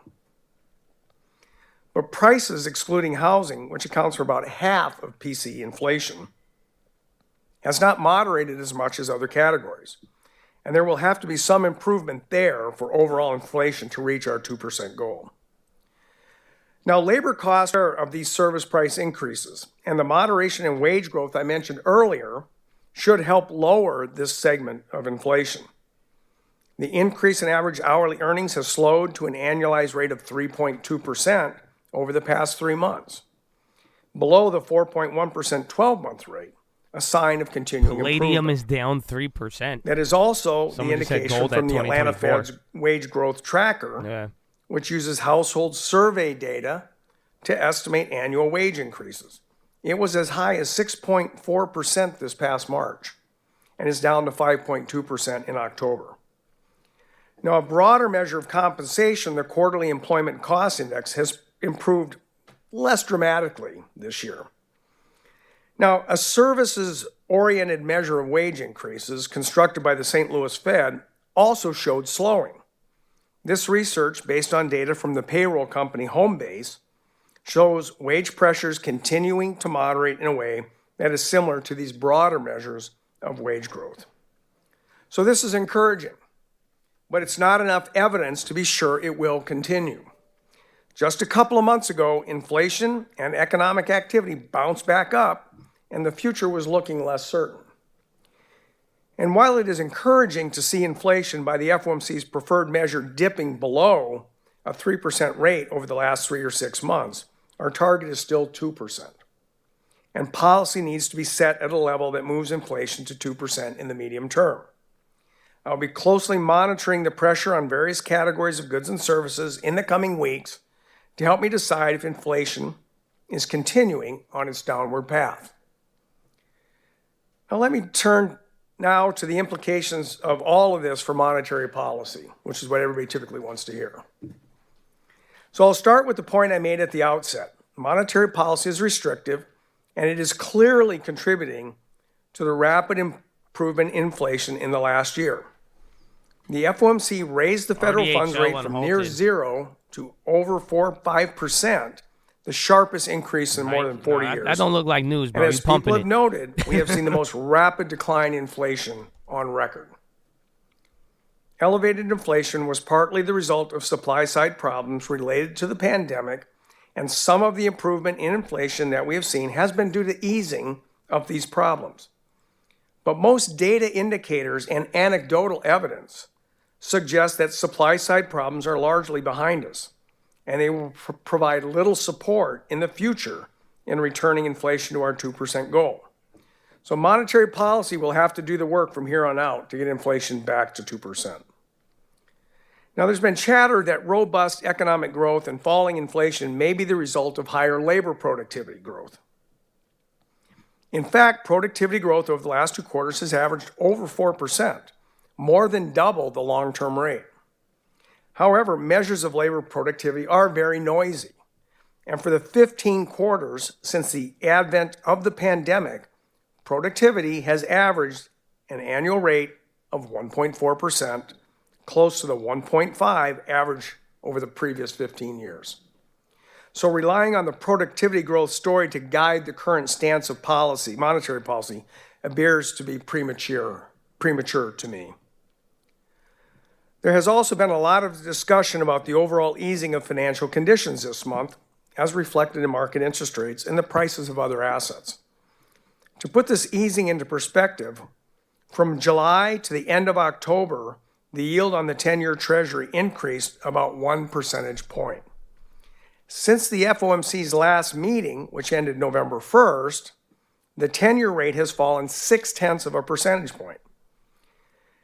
Long-term interest rates are still higher than they were before the middle of the year, and overall financial conditions are tighter, which should be putting downward pressure on household and business spending. But the recent loosening of financial conditions is a reminder that many factors can affect these conditions, and that policymakers must be careful about relying on such tightening to do our job. The October data I have cited on economic activity and inflation are consistent with the kind of moderating demand and easing price pressure that will help move inflation back to 2%. And I will be looking to see that confirmed in upcoming data releases. Now, before the next FOMC meeting, we will get data on PC inflation, jobs openings, jobs reports, and supply manager survey for November. CPI inflation will come out on the December 12th, the first day of the FOMC meeting. All of that data will tell us whether inflation and aggregate demand are continuing to move in the right direction, and inflation is on a path to our 2% goal. Thank you very much. Is running. Thank you, Robert. Thank you. That's it? All right. What's his name's even done, too? Goolsby. Are they going to do a Q&A? I think they might do a Q&A. Yeah, they're doing a Q&A. Okay. Okay. Lots to talk about. Thank you. Thank you for those remarks. Let me begin by offering some of my reflections on the soft landing scenario and get your reaction to those. I agree with you. Something has to give. I agree with you that we're seeing a softening in aggregate demand that seems clear, both in terms of business investment and in terms of consumer spending and in terms of the labor Pretty market. much said the same thing, a little bit more bullish because there's more updated data. If that were to continue, That's it. then we could tip into recession, or we could have a soft landing, or we could reaccelerate. And those seem like three mutually exclusive and collectively exhaustive possibilities. There seems to be a lot of hope around the soft landing. And, kind of conceptualize the soft landing in terms of the labor market. The scenario would be that we go from a 200,000 job per month economy or a 150,000 job per month economy, kind of wherever you think we are right now, down to a 40,000 job per month economy, 50,000 job per month economy, something above zero but below the pace needed to keep up with population growth. And then we stay there for 4 months, 5 months, 6 months, something like that, a length of time sufficient to bring inflation back down to target. And then we reaccelerate and we go back to a 150 per month, 200 per month economy. That scenario seems to have captivated the imaginations of economists and journalists. It seems to me to be a little too neat and tidy. If you look at post-World War II economic history, you don't see that happening. What you see is that when the unemployment rate goes up a little, it tends to go up a lot. Halted. When you look at employment growth, when year-over-year payroll growth dips below 1.5%, it goes on to go negative. On the other hand, we are in, I think, the most unusual period of economic history since the demobilization from World War II. A lot of things that weren't supposed to happen have happened, is leaving. And a lot of the laws of economics have been suspended. Maybe this time will be different and we'll get the soft landing. So my question to you, am I unduly pessimistic about this? Or do you think that a soft landing could happen, but my general assessment of its likelihood seems reasonable? Well, I'm an optimist. So back in May 22, I gave a speech outlining what I thought a soft landing would be and how we could actually achieve it. And it was largely the fact that we had so many vacancies to workers that I thought our efforts in raising the policy rate could put downward pressure on labor demand, not through getting rid of workers, which there seemed to be a big shortage of, but just reducing the number of vacancies. Mm-hmm.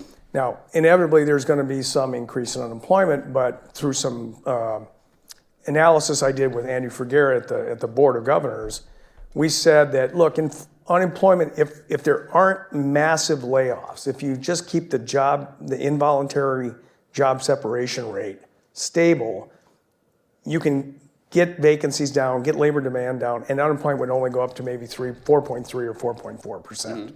Yeah, Timmy's pumping. There was a lot of controversy around that argument. Nick Timmerow saying Waller but so is far, bullish. it seems to have played out fairly closely. Unemployment's 3.9. We still haven't quite got everything down to where it was in 2019. That's why the market did react to that, like I said, and so with I the think data. that is where people are starting to say, yeah, maybe this is going to look like that. If you go back in U.S. history, when you think about a recession, it's always caused by some major shock. That could happen again. There could be another major shock and this whole soft landing disappears. But shocks are shocks. We can't really forecast it. And when I think about the last 18 months, we saw a Russian invasion of Ukraine. We saw the Silicon Valley shock, banking stresses, the recent events in the Middle East. These things have all been what have normally we'd think be a big shock that could tip the economy into recession. But so far, they haven't done it.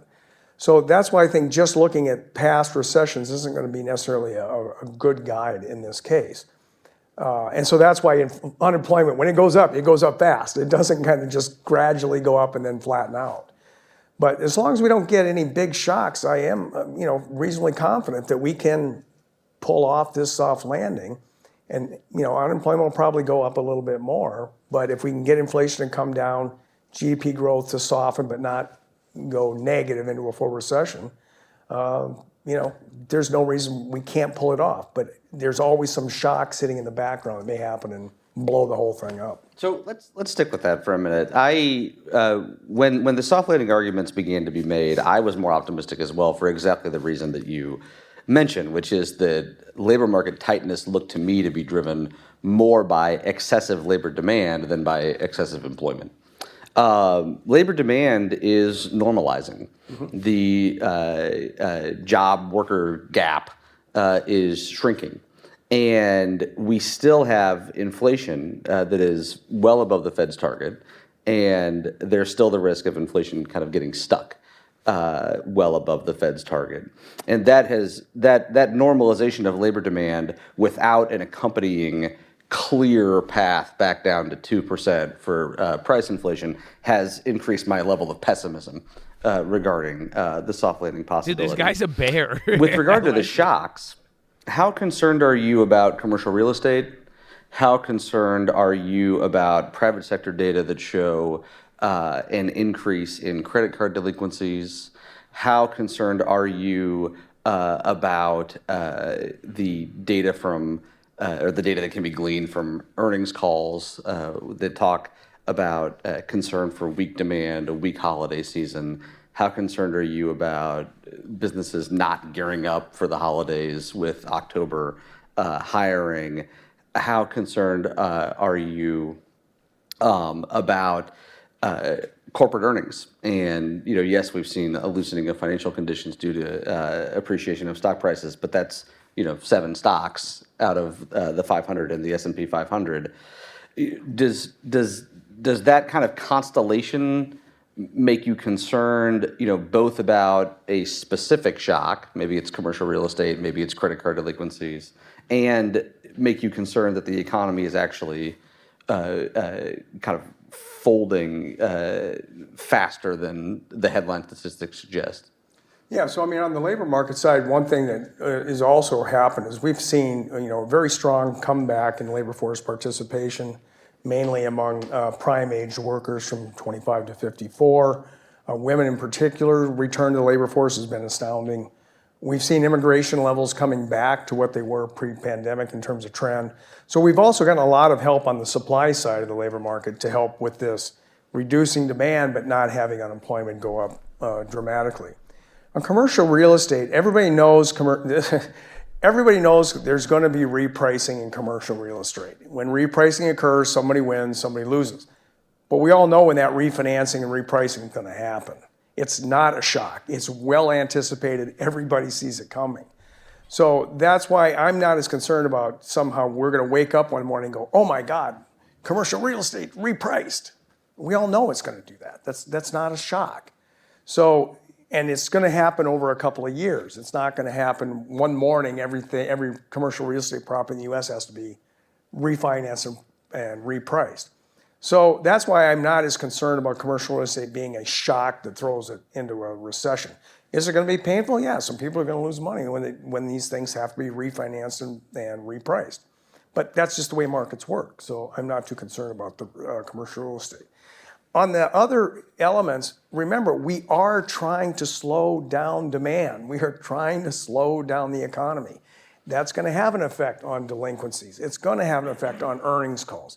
These are things we need to get the economy to slow down and also get inflation down. So what we don't want is it to go so bad that the economy goes tanking into a recession. But these are all signs of showing we're getting the moderation in demand that we want to help us get the economy back on stable footing in terms of inflation without tossing us into a recession. So it sounds to me like of the 3 scenarios I outlined, you're less concerned about the economy reaccelerating than about either a soft landing or a recession.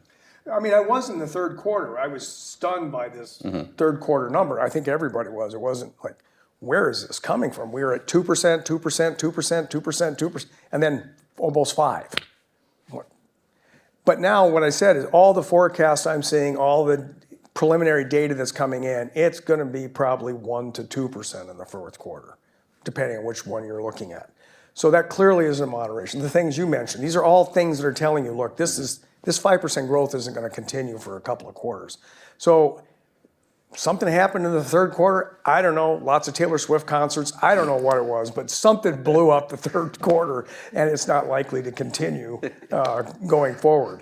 So that's why I'm less concerned. Once I saw the last couple of weeks of data, I felt more confident that this seemed to be a one-off. And as I stress, inventory investment was a big factor, and that can be some of it is just pulling forward investment from the fourth quarter, which means fourth quarter will be even lower. So that's why I'm thinking that, whatever we get for third quarter, it was a bit of an anomaly. It's not going to continue. How much of the moderation in the fourth quarter would you attribute to Bruce Springsteen having to pull off the tour due to that peptic ulcer?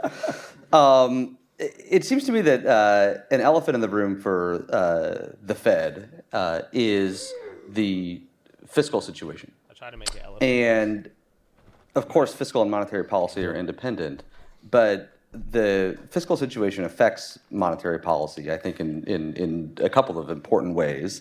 High deficits boost aggregate demand at a time when the Fed is trying to cool aggregate demand, as you say.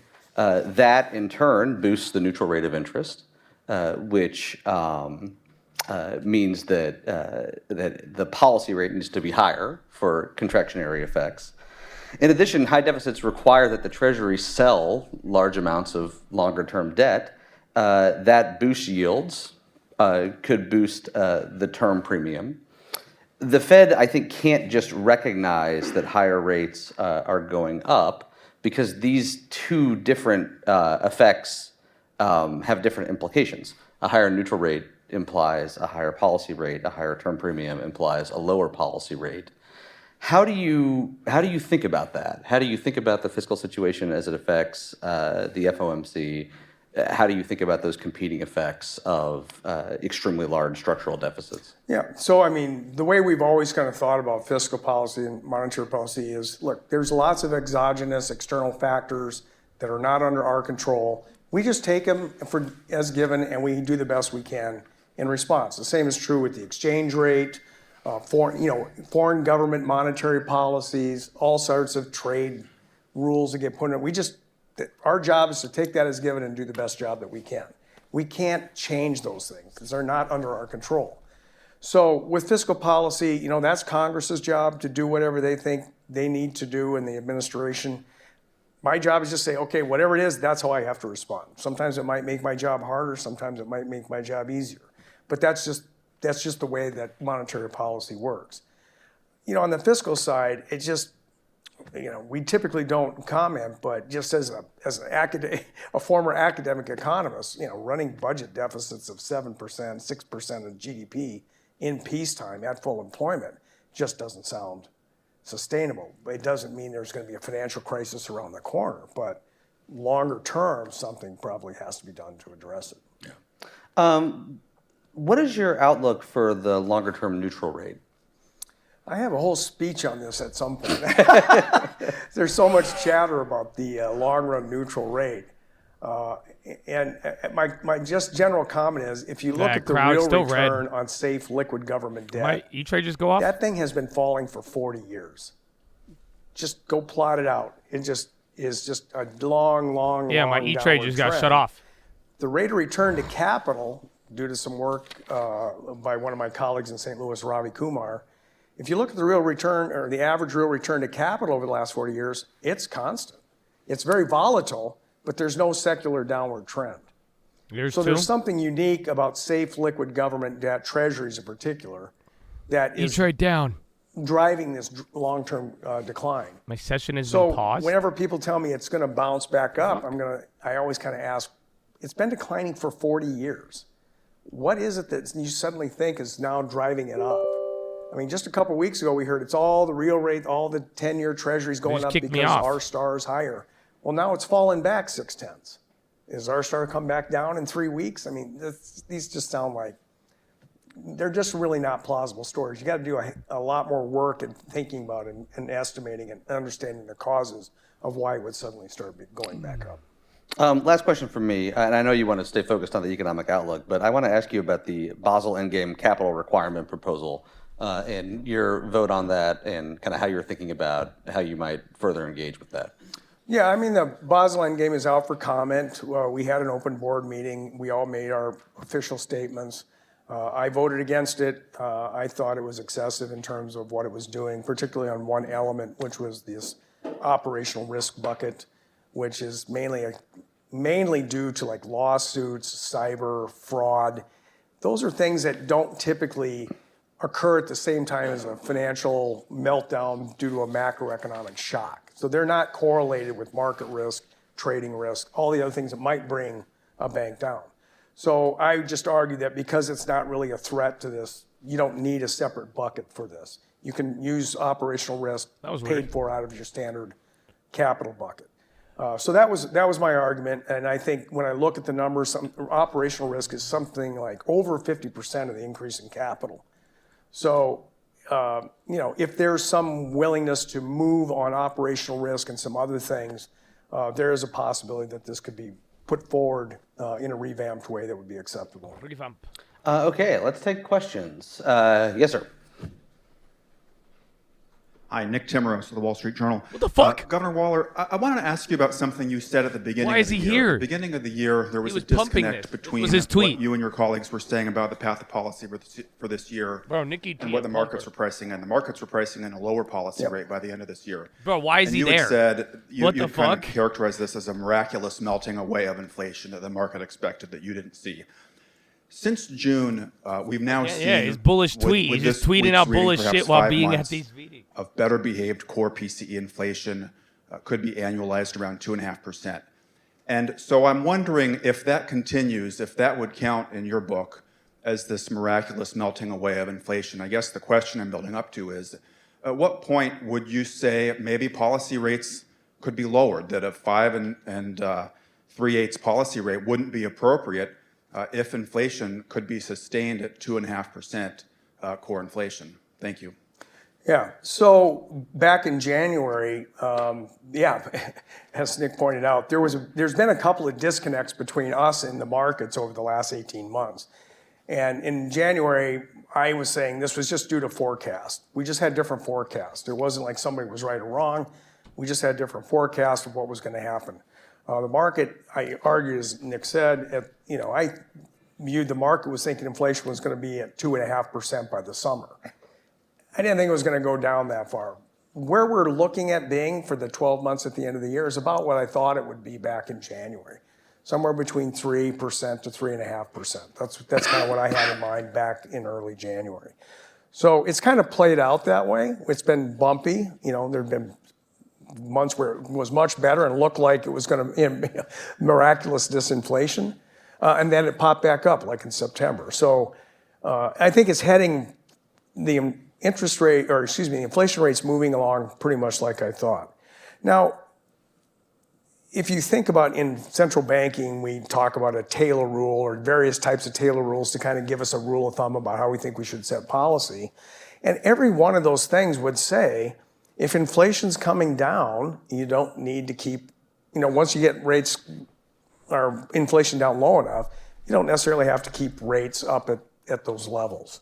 So there's certainly good economic arguments from any kind of standard Taylor rule that would tell you if we see this inflation continuing for several more months, I don't know how long that might be, 3 months, 4 months, 5 months, that we feel confident that inflation is really down and on its way, that you could then start lowering the policy rate just because inflation's lower.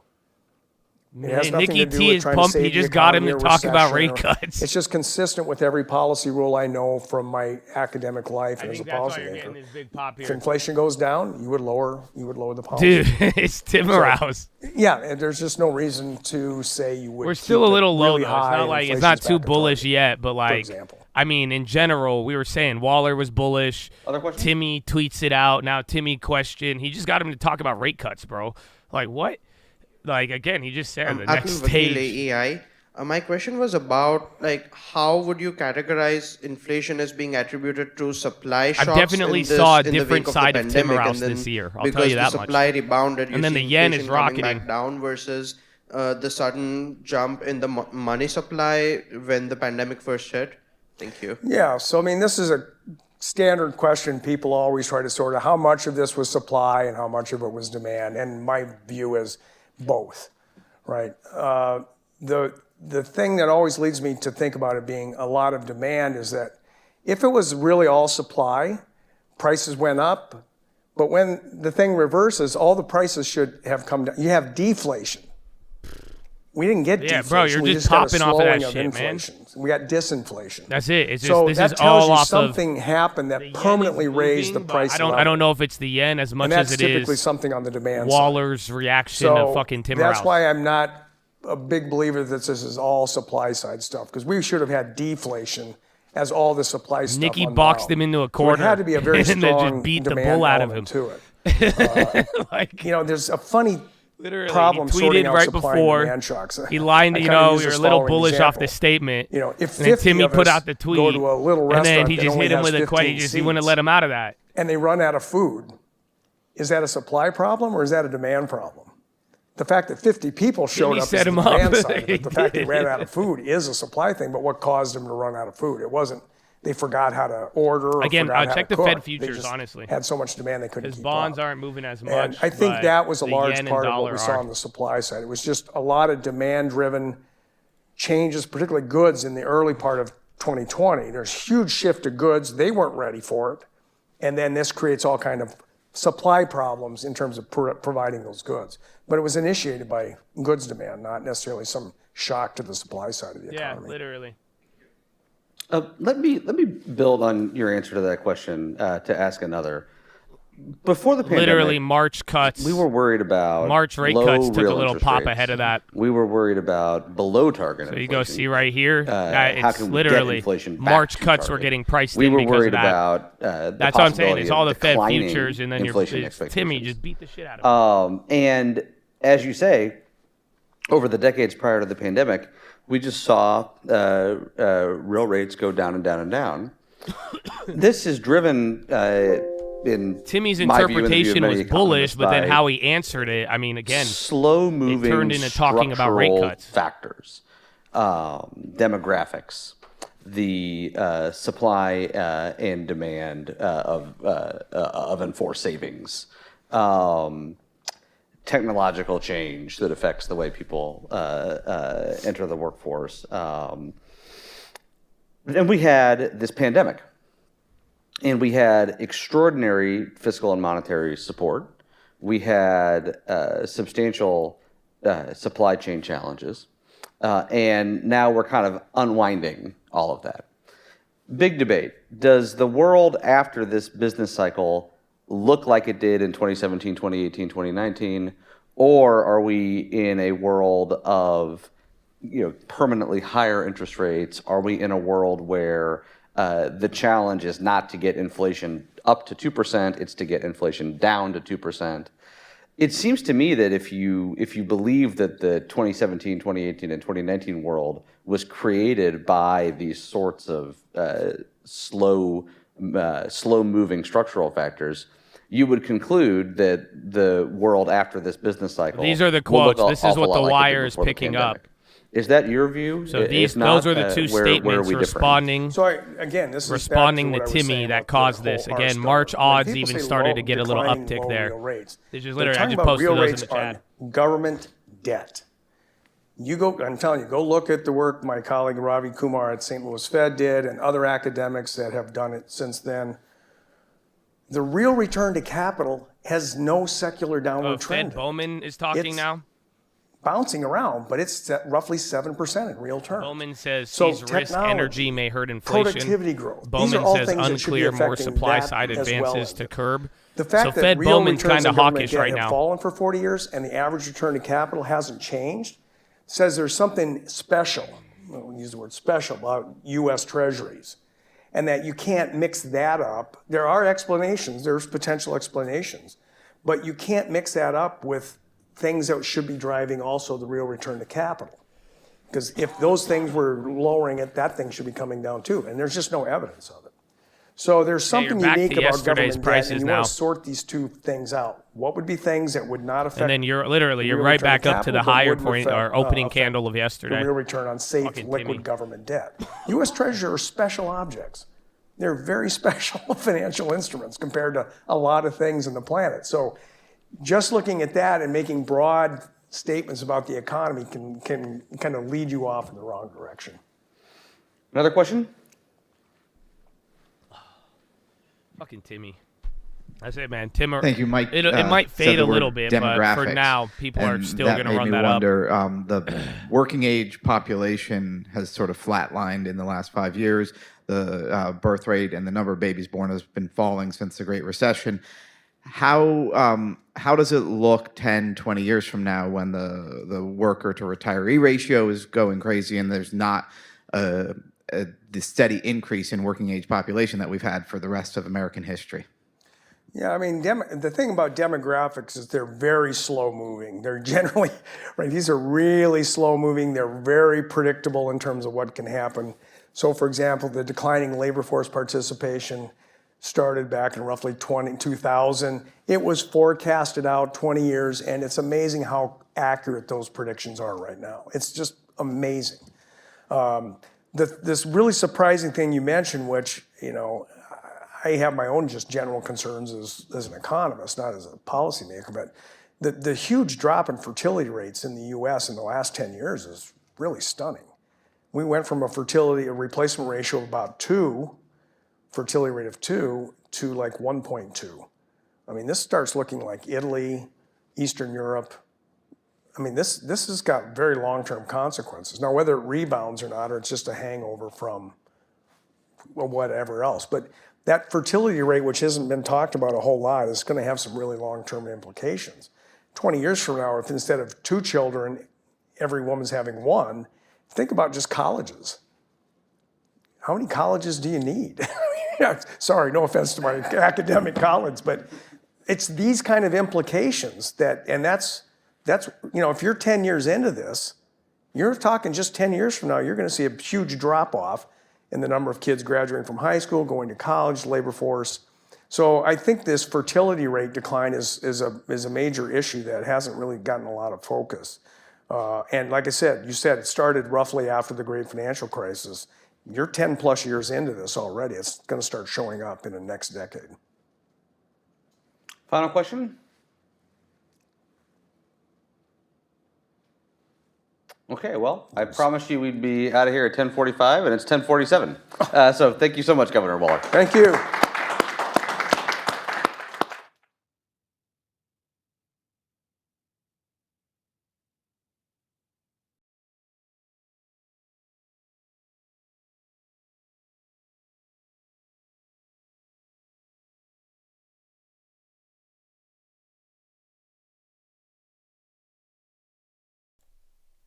I am on mute. Damn, what the hell? I am on mute. I was clapping and everything. My bad. I didn't know I was on mute. So you got Michelle Bowman speaking now, and I'm going to go over that in a second, but we got to talk about what just happened. It's damn Timmerhouse, bro. Oh, Nikki T, I got to show you what he just did, bro. Oh, but first we get Bradley. First, let the...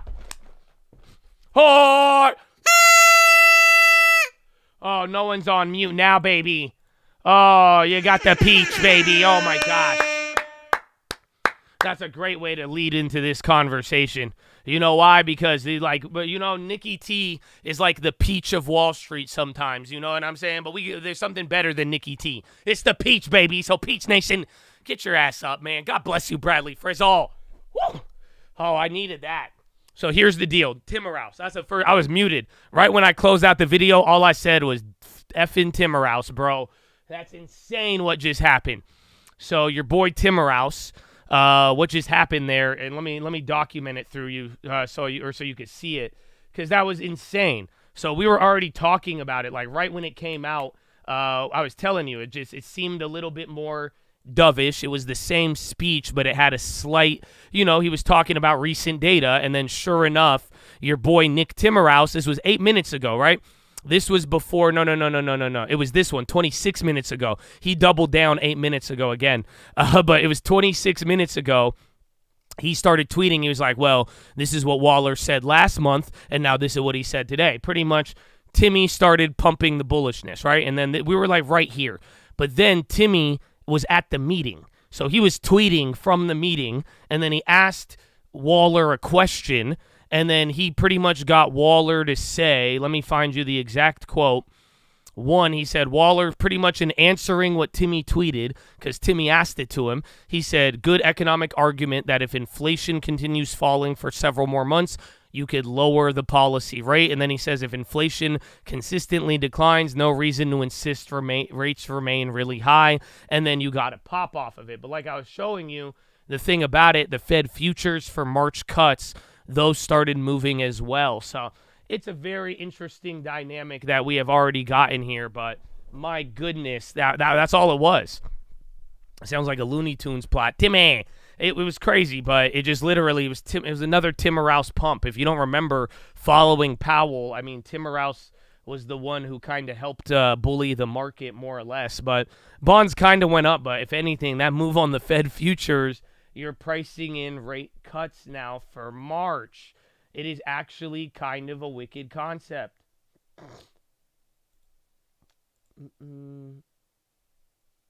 Let's see, actually. But yeah, let me get you your boy or your girl, Bowman. Where is that? But that dude, that was insane. Again, it was so literally you felt everybody saying the rally over, and then I said it. Nick Timmerhouse just pretty much bullied Waller, and it's like Powell would have been able to handle that question, but I don't know what Waller was feeling, but he got Waller to just start talking rate cuts and all this other stuff. It's crazy. All right, let me see. I don't know if I could get Michelle live, but at that point, that was already. I think that could move us a lot to begin with. So we will see how it plays. All right, let me see how this is gonna work.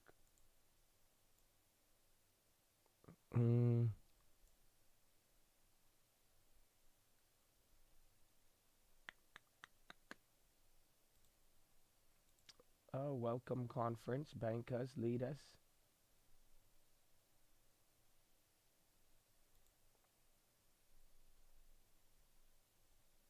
Learn more golf in our city.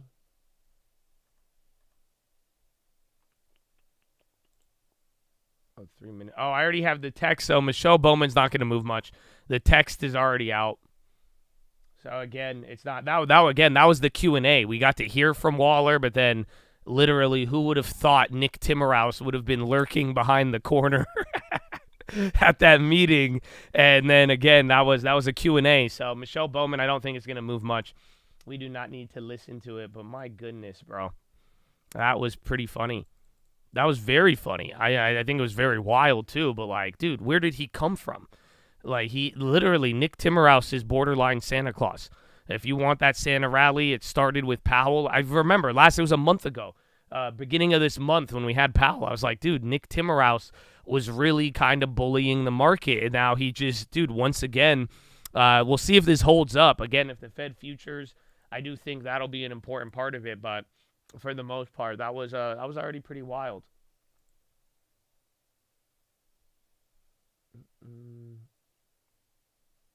Where is it?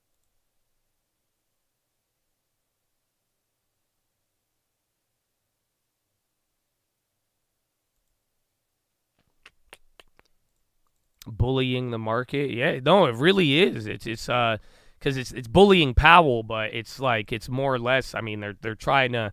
It's kind of like a wedge issue. I'm telling you, he's coming in hot every single time, and then it's just like.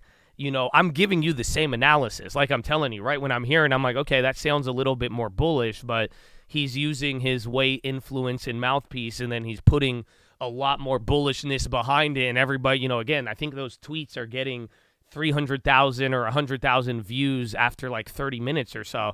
And, again, a lot of people listen to him, but then it gets everybody like, oh, yeah. It is bullish. It's one thing to have the idea, but now you get someone like him confirming it. It just goes nuts. So, my goodness. Very interesting dynamic. Very interesting dynamic. It would force Powell to be more hawkish, but unless Powell can't be, that's why it's kind of like a bullying move. Because if you know Powell, he's already paused, he's already stopped, and you see how things are looking, it's like it does force Powell to be more bullish, but at the same time, Powell, can he bearish, but can Powell really be more bearish? But then again, we will hear from Powell on Thursday, and we'll see what's up with all of this when it is all said and done.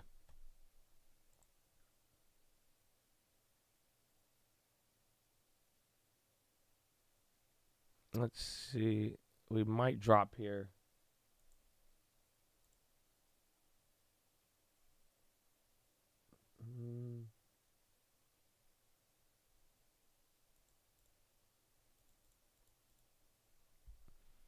Palantir Steam.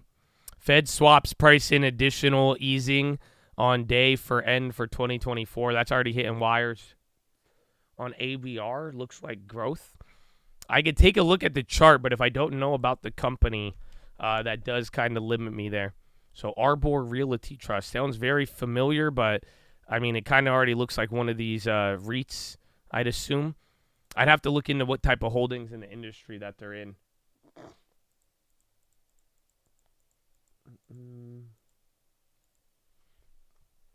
Euro.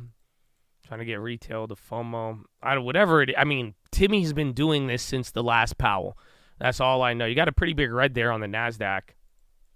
But it's just like Timmerhouse has been, since Powell, he has taken a very bullish outlook, and he has not been afraid to tell everybody about it. Yeah, the euro, again, currencies are moving all over the place. I have an order in right now for a play. It's not a currency. But we'll see what's going to happen here. Which one is it? Yeah, 6E up a quarter. Honestly, the yen, though. The yen is the one up 0.5%, and even with the dollar, but my goodness.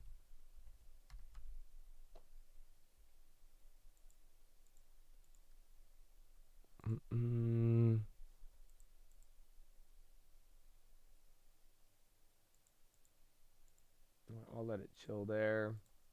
Bro, what a day. AMD, GME. Why have I heard so much GME?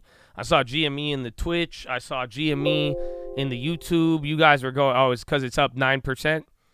I feel like I've heard more GameStop today than I have heard when Madden 2011 was coming out. You know, because back in the day, we used to wait outside of GameStop to get our video games. You know that? You would wait till midnight to get the new Madden. You know that? You would have to go and you'd have to camp outside. Y'all don't remember that? Mm-hmm.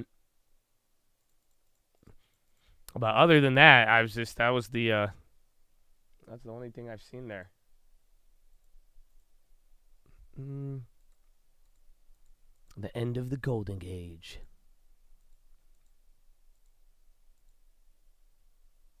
That was an era. Or in Black Friday was actually lit. Yeah, it's different now. But hey, man, the sales are through the roof, bro. Sales are through the roof, apparently.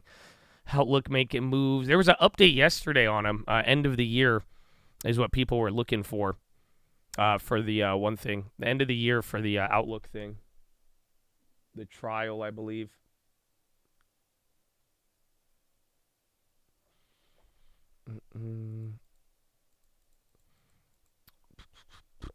And then ARC is running, so we got like 30 more cents. Or no, I think we need like 40 or 50 to get 1,000%, but the ARC play is still ripping. Rip. Because the price of everything. No, there is nominal, but like the problem is that these are all like the year-over-year numbers are increasing. Like I don't get it, but I do get it. But it's just like, in reality, just more people bought shit this year than last year. So whatever was in the water, I don't know what it was, but you literally had people buying more than last year. So like ignore the inflation, the nominal, you know what I'm saying? It's just like apples to apples. If you look at Black Friday, Cyber Monday of last year to this year, mother effers just bought more shit. I don't know how. Like, you know what I'm saying? Like, I guess maybe I bought toys on Amazon there yesterday, but at the end of the day, like, you know, people just bought more than last year collectively. Some of us bought more, some less. And yes, that is the key. I'm glad you brought it up, Debo. A lot of people have. It's on credit. That's the difference, because this year over year, they bought way more on credit cards, or at least, again, all of that data was higher on credit cards, and then sure enough, buy now, pay later, that was the homie, apparently, because they went crazy on it. You think it's because they don't have money to buy on normal days? It's a good take. I don't know. I think it's a lot of it was fueled by credit. That was the thing. That was the big one. But at the end of the day, besides the credit answer, I couldn't tell you, man, because it was a big one. It was a big one. People are richer this year than not because of rising wages. Don't tell that to everybody. Some people will get mad. They're like, wages didn't go up. Yeah. All the bullish stuff still carry, not doing good and still growing. Well, yeah, I do. I mean, right now it's because rates are high. So even though the banks are familiar, you know, everybody wants to get bullish on rate cuts and whatnot, but then you go look at regional banks. I mean, they're the ones who have to suffer for high rates. They're still kind of in the gulag. They're, you know, at SVB. So I think it's just once, if you really confirm rate cuts, then they're going to be able to recover. But if not, I mean, the banks aren't going to make the same mistake of trying to follow the bonds like every other time. And if anything, if you kind of look at it, yields, long-term yields, and kind of where bank stocks are at, kind of do match up.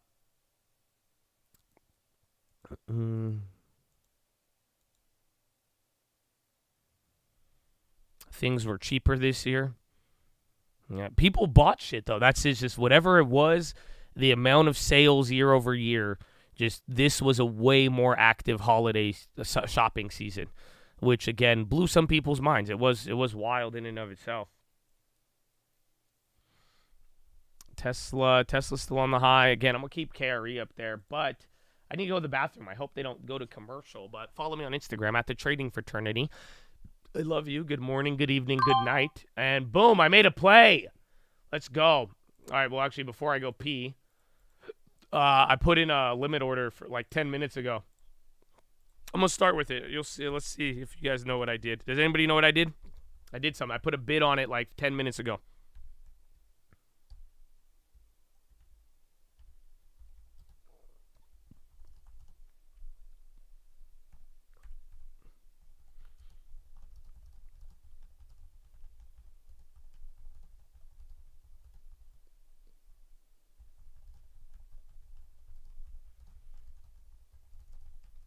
I kind of bought a bond, but not really. You know, I had to venture into a land that was unknown. An unknown land. So don't trade it. Not a recommendation. You will lose money. I bought a ZQH24. And that's a real ticker. I'm not even, that's not, wait. Oh, I was like, did it give me fucking 10 of those? I hope not. No. I only got one. Inshallah, one. Okay, yeah. A ZQH24. Yeah, it's a football play. Set blue 42. ZHQ24. Set. Hike. You get it? Like rate hike? You get it? Okay. Anyways. It's a Fed future. So I grabbed one of them. I want to buy more than one, but I'm starting with one. It's a lotto play. So again, the odds are only 20%, meaning we're closer to the floor than not. You watched me do this last year and the year before that. I've hit some of these lottos before, but it's a Fed future play. So I grabbed long ZQH24 at 94.69. And now I really need to go to the bathroom, man. I didn't go pee during Waller, so I'll be right back. Out of EasyJet today is one of demand. Demand remains strong, and they're actually seeing fairly strong demand, Alex, for the beginning of next summer, which, if we come back to the consumer, I think is interesting. The consumer still feels fairly positive, or certainly good enough to be buying airfares for next summer. Yep. Maybe we all need a bit of sunshine at this time of the year. Yes, although 110 euro dollar, I don't know if I'm going to go to Europe anymore. But to that point, consumer confidence in the U.S. Feeling okay right now. Expectations for next year a little bit light, under 80 for 3 straight months. Usually, as we heard, that signals a recessionary impulse. But today, this moment, spending is still happening. Look at just Cyber Monday. Adobe saying over $12 billion spent just yesterday. Anywho, S&P not going anywhere, just up by 0.1%. Individual Individual names, Micron is one. Here's something interesting. It's down by over 3%, despite the fact that they upgraded their guidance for the quarter, and they also beat, but the stock had a really solid run. I just highlight the 7-year because we do have $38 billion of an auction coming out later today. The 2 and the 5 were totally fine yesterday, and the VIX still very muted. It just raises the question of, are we seeing more volatility still in the MOVE index rather than the VIX? And does that sort of stay if we continue to have this kind of melt up, melt sideways action in the equity market, Guy? Absolutely. And why are we guessing that? What has driven it? Is it the yield story? Is it the liquidity story? Let's talk about the liquidity story for just a moment. In some ways, if you want to understand liquidity right now, you don't think about what Jay Powell's doing. You think about what Janet Yellen's doing. That's probably the prime driver, despite the fact you would have thought that Jay Powell would be in control of this narrative, taking liquidity out of the system by shrinking the Fed's balance sheet. So you can see the blue line here, which is the Fed balance sheet, which has been going lower and lower, a little bit, but generally kind of tracking lower.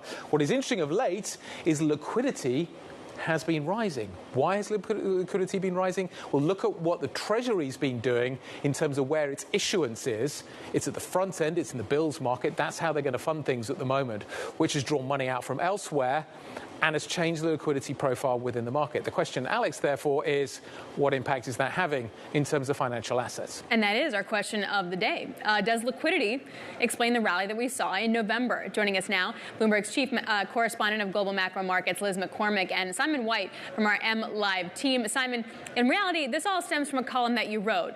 So does the liquidity increase explain the rally? Obviously, I would have to now say that. I mean, look, I think it's kind of interesting, right? Because a lot of the debate centered around, soft landing or hard landing or no landing. And yet the market went up very strongly, all through November. And at the end of the day, in the medium term, liquidity kind of drives all risk assets, right? So it doesn't really matter.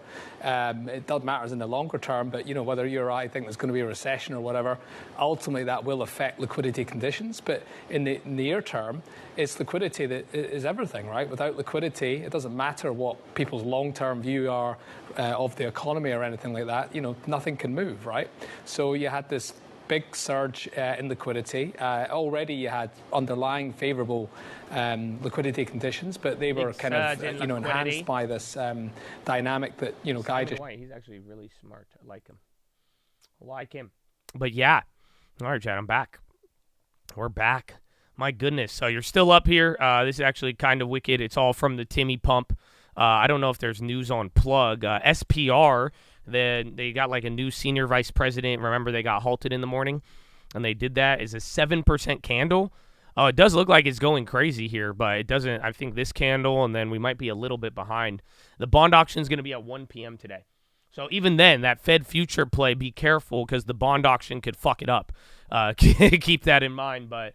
Also, that play is a complete lotto. So, again, if you're not familiar, I wouldn't touch it because it is a future. But, if you've seen me do it before, I think it's the same exact logic of any other time I've played it. So, you see Mother Effers getting kind of jumpy here. It's kind of a play with a floor. You could still lose money. The max loss should be defined. But at the same time, there is if people keep doing this BS or the data and how people react, if those Fed future odds find a way to creep up or any sort of negative shock happens, those plays are going to help you. But for the most part, it shouldn't be too crazy, but definitely know what you're doing with that play. The bond auction for the 7-year, and that's going to be important. It's the belly of the curve, and there's no weird anomalies with it. So if this bond auction is bad, it'll be bad. If this bond auction is good, it will be good because this is where everything should be at. Should I be chatting and treadmilling while trading? I mean, if you do it responsibly, don't fall over. You know what I'm saying? But that's probably good. Get some exercise. I'm down, bro. I'm down.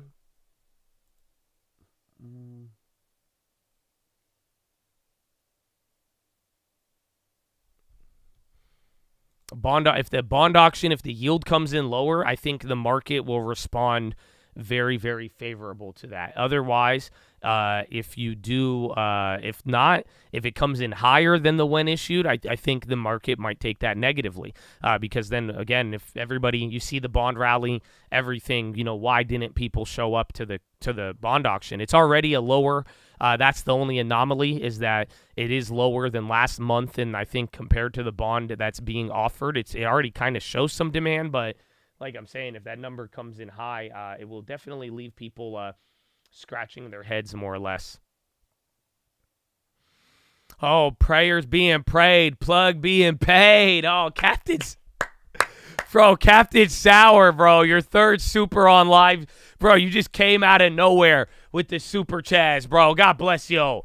Horna. Oh, man. Let's go, baby.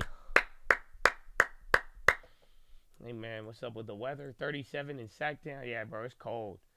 It's cold outside. I got sunshine on a cloudy hike. I say, you say, what can make Waller feel this way? Timorous,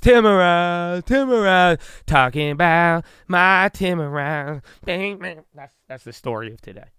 Okay, I'll stop right now. That pop helped everybody, I'm sure. I mean, not for the puts though. That's like, again, like we were talking about, every single like slow down day, everyone's like, the rally's over, and then unfortunately you're just met with some BS like every time, no matter what. When Airbnb gonna play? I don't know. I don't know. When I'm going to play it, maybe when it comes down. But just letting it chill, bro. Letting it chill. Again, it's still up 60% on the year. So there's a lot of names like that. I think even CRM kind of could get a part of it, but they're at the top. But just keep in mind, there's real winners this year, real losers. Some names didn't do nothing, but if they are at the top, or if they are holding a fat gain, I mean, it does say a lot. Apple round into resistance.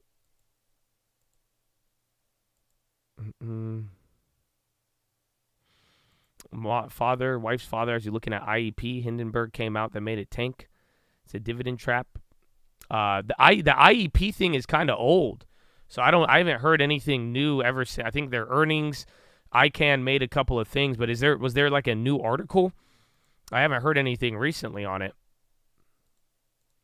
You're up 90% on my Uber this year. Yeah, Uber's killing it. That's why I'm like, there's names like that are still up. Like, obviously, Airbnb, it's lower than our average, but, I mean, on the year, that play has been a runner, believe it or not.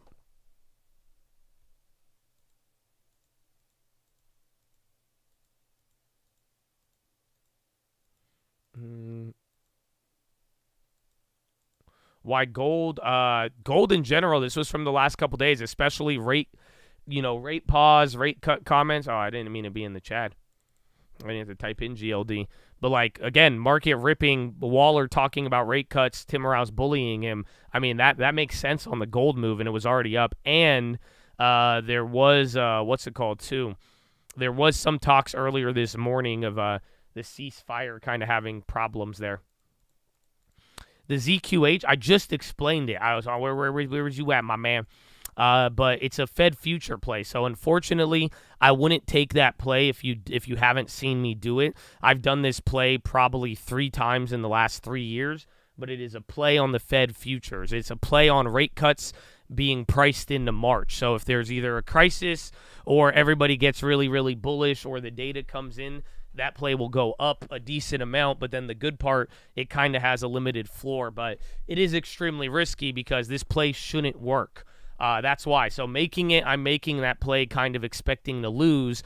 Most people are, but it's a lotto where, again, if you're betting on the odds now at 20%, it's able to, if anything changes those odds, you're going to have a nice bag there. Otherwise, it should get clapped.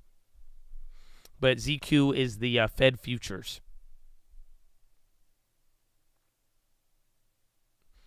OVV.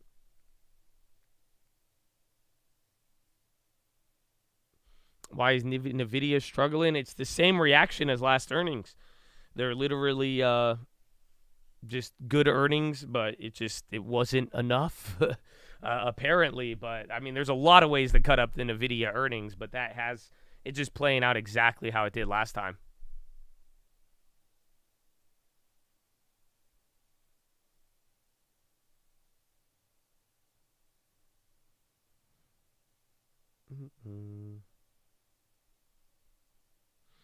Talking about Timorous. Timmy! Sorry. What a day, my brother. What a day. What site do I use for the Lambo index? Car Gurus.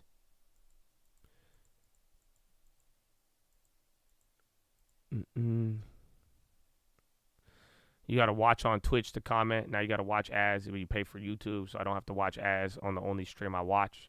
Well, why can't you comment on the YouTube? Did you get clapped? Otherwise, that's you know what I'm saying? Like if that's the reason, this just gets really awkward. But otherwise, should work. If you got the Amazon bucks, they'll let you do good. That green shoe, the whole bro. I'm like more shocked on the Timorous bullying, bro. I can't believe, bro. You should have saw my face when when I saw it go on the once I saw Timorous show up, like, bro, that's insane. I didn't even think Timorous was gonna be there. That's not even fair, bro. Like they matched up Timorous versus Waller. Like the only formidable match is Timorous and Powell. Like, cause dude, he got him, bro. He got him so good. Like, if that was Powell would have just smacked it down. But, nah, it don't work like that. I can't believe it. You're assuming you never get through anymore? I don't know. You could try, but if you did get banned, I mean, depending on what you said, I don't know. Do you usually have a positive attitude? How do we get down like that? But either way. No worries. You'll be good.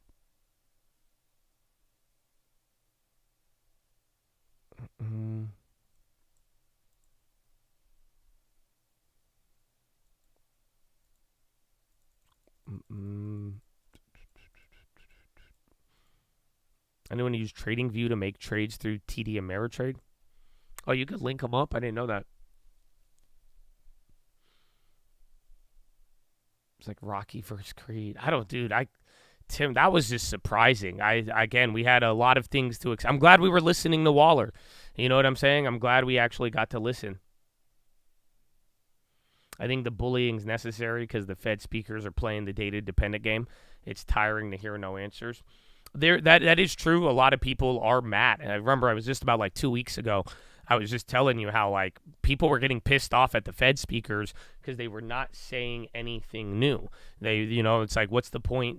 People say transparency, these meetings, but they say nothing new. But the only thing is the result of the bullying is just easing financial conditions dramatically. That's about it.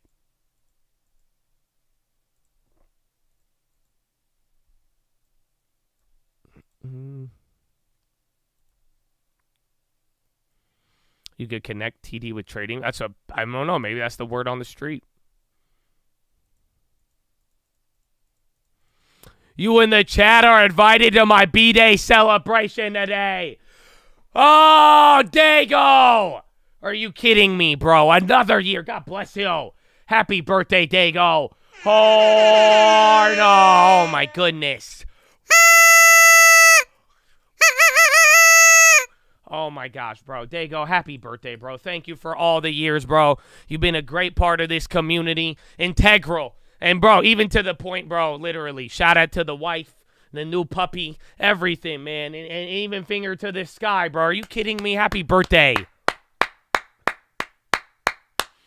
Oh, man. You hate the horn? Yeah? Why are you guys so boring? What's wrong with you?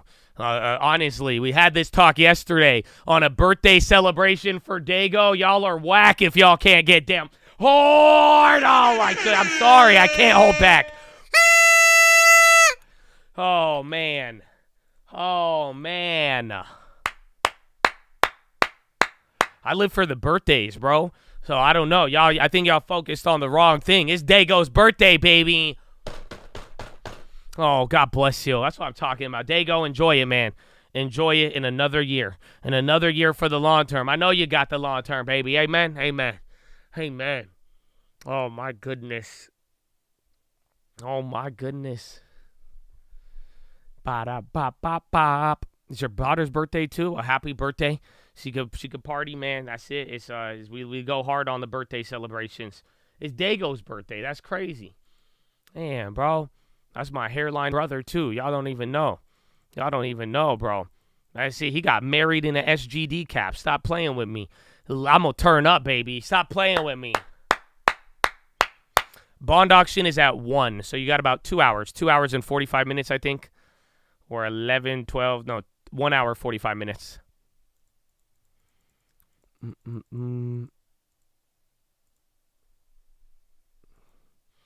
What new provider am I using? What do you mean, like brokerage? Nobody knew. I switched to Schwab. I mean, and then we put one long term on E-Trade just in case Charles Schwab wanted to be Schlobby. But other than that, not using anything else. Is it time to short gold? Maybe. I mean, the only issue is that gold could move on the rate or on the it can move on the Israel stuff, but then don't forget like all this bullying, the rate cut expectations, all of that stuff. I mean, it's moving us. It's moving gold. So, gold has a couple of juggling factors there that are making it quite unique.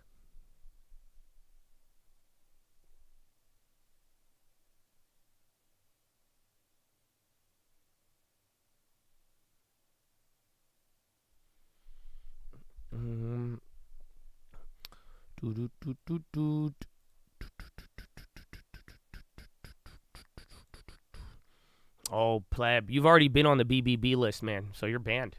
God bless you. I love you, man. I've tried. The BBB list shows my patience and love to try to keep people in the game, So enjoy it, Doc. Enjoy it. Enjoy it. God bless. BBB on BBB. I'm telling you, dormant BBB is serious disease, man. You got to watch out. You better not cry. You better not hike. I'm telling you why. BBBs are coming to town. Tesla, yeah, I got Tesla up here. 3 candles. Tesla China insurance registration reaches 16.7 thousand in November 4th week. SI is the source. Tesla insurance numbers. So literally, China insurance registrations are the thing that are moving it up right now.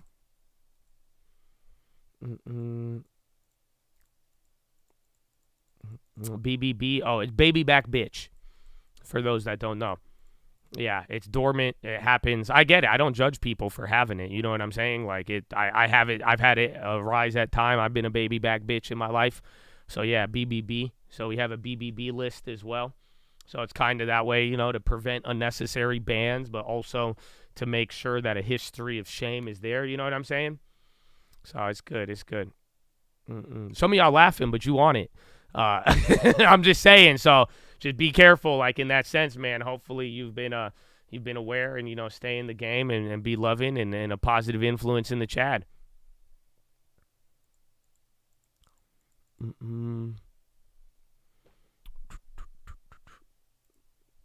I'm on it. You're not on it. You're actually good, Zach. You're good for now. You're good for now.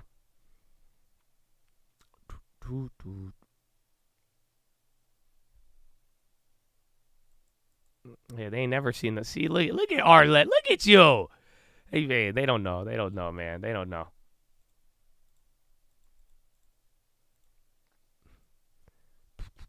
Ready for the fun fact? A lot of people don't know that The Longest Yard with Adam Sandler, it's a remake. There's like an original Longest Yard from like the 70s or 80s. If you ever want to watch a classical movie. Fun fact. Fun fact.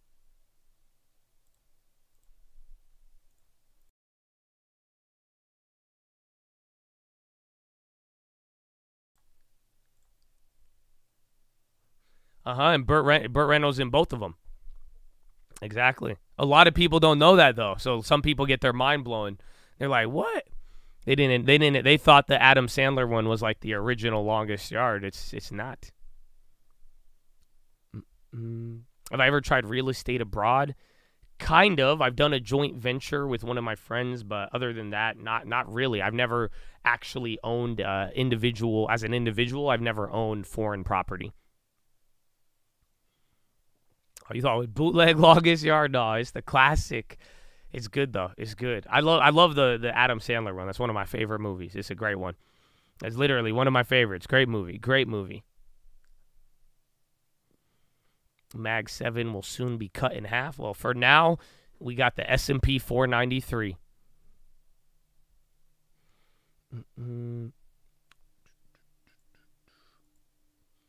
All right, let's see where it's at. Futures. Oh, nice. So that future play from yesterday is now green. I was down on it in the morning, and then we even closed negative. But 45.70 now. This is like a new high in the last couple of wait a minute. Yeah. No. Okay, last 2 days it's a high, but 45.68. Futures are at 45.70. I'm tripping. The SPX is, I guess you're higher than yesterday now. You've filled whatever little gaps existed. I guess we haven't filled this gap technically. And then you're about like 7 points off from the high. Damn, Timmerhouse. You forgot it's your girlfriend's account. Bro, you've been on that account for like a month. I've seen you in that account for like a very, very long time.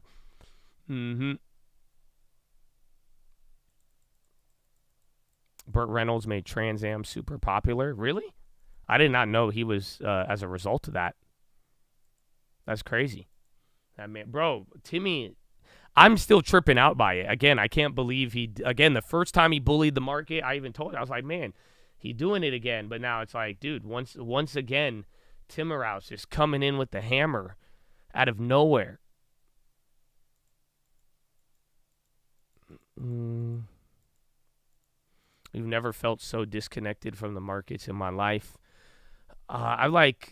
It's been confusing. I mean, I feel like I get some of this stuff, but like for the most part, it's just like, I feel like if you feel disconnected, it's because you're trying to figure out shit that just like nobody's going to figure out. You know what I'm saying? Like, I'm not going to figure it out. Fucking Timmerhouse ain't even going to figure it out. That's why everybody, it's like everybody's like selling their book to a degree, but like when it's all said and done, it's just like it's patience and timing. And like, there's a portion of macro and other things like, look at the dollar, look at the bond rates. Like, the bonds are communicating, but at the same time, the bonds aren't, the what, but not the when. And that's where I think we're at right now. And I just think you got to be patient.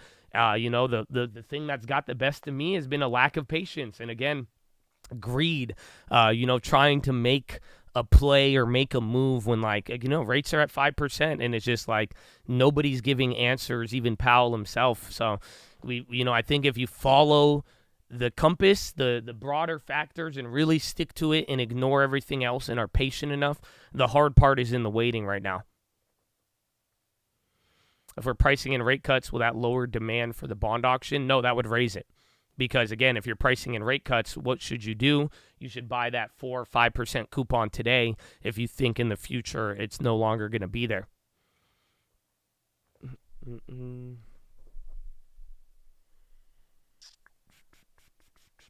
Yeah, man, no, you're stressing out, bro. You're like, I don't understand. You understand it all. We're just impatient, myself included. You know what I'm saying? It's the timing. That's it. We have to learn. We got to kick our feet up. You got to be able to be like both relaxed and then be able to respond on a dime. That's the paradox of all of it. You said 12 to 18 months wait. I feel like we're past 18 months now. I don't think we are because the yield curve inverted fully in July of 2022. So July 2022 to today, 1 year later, now add 7, 8, 9, 10, 11. We are about 16 months in.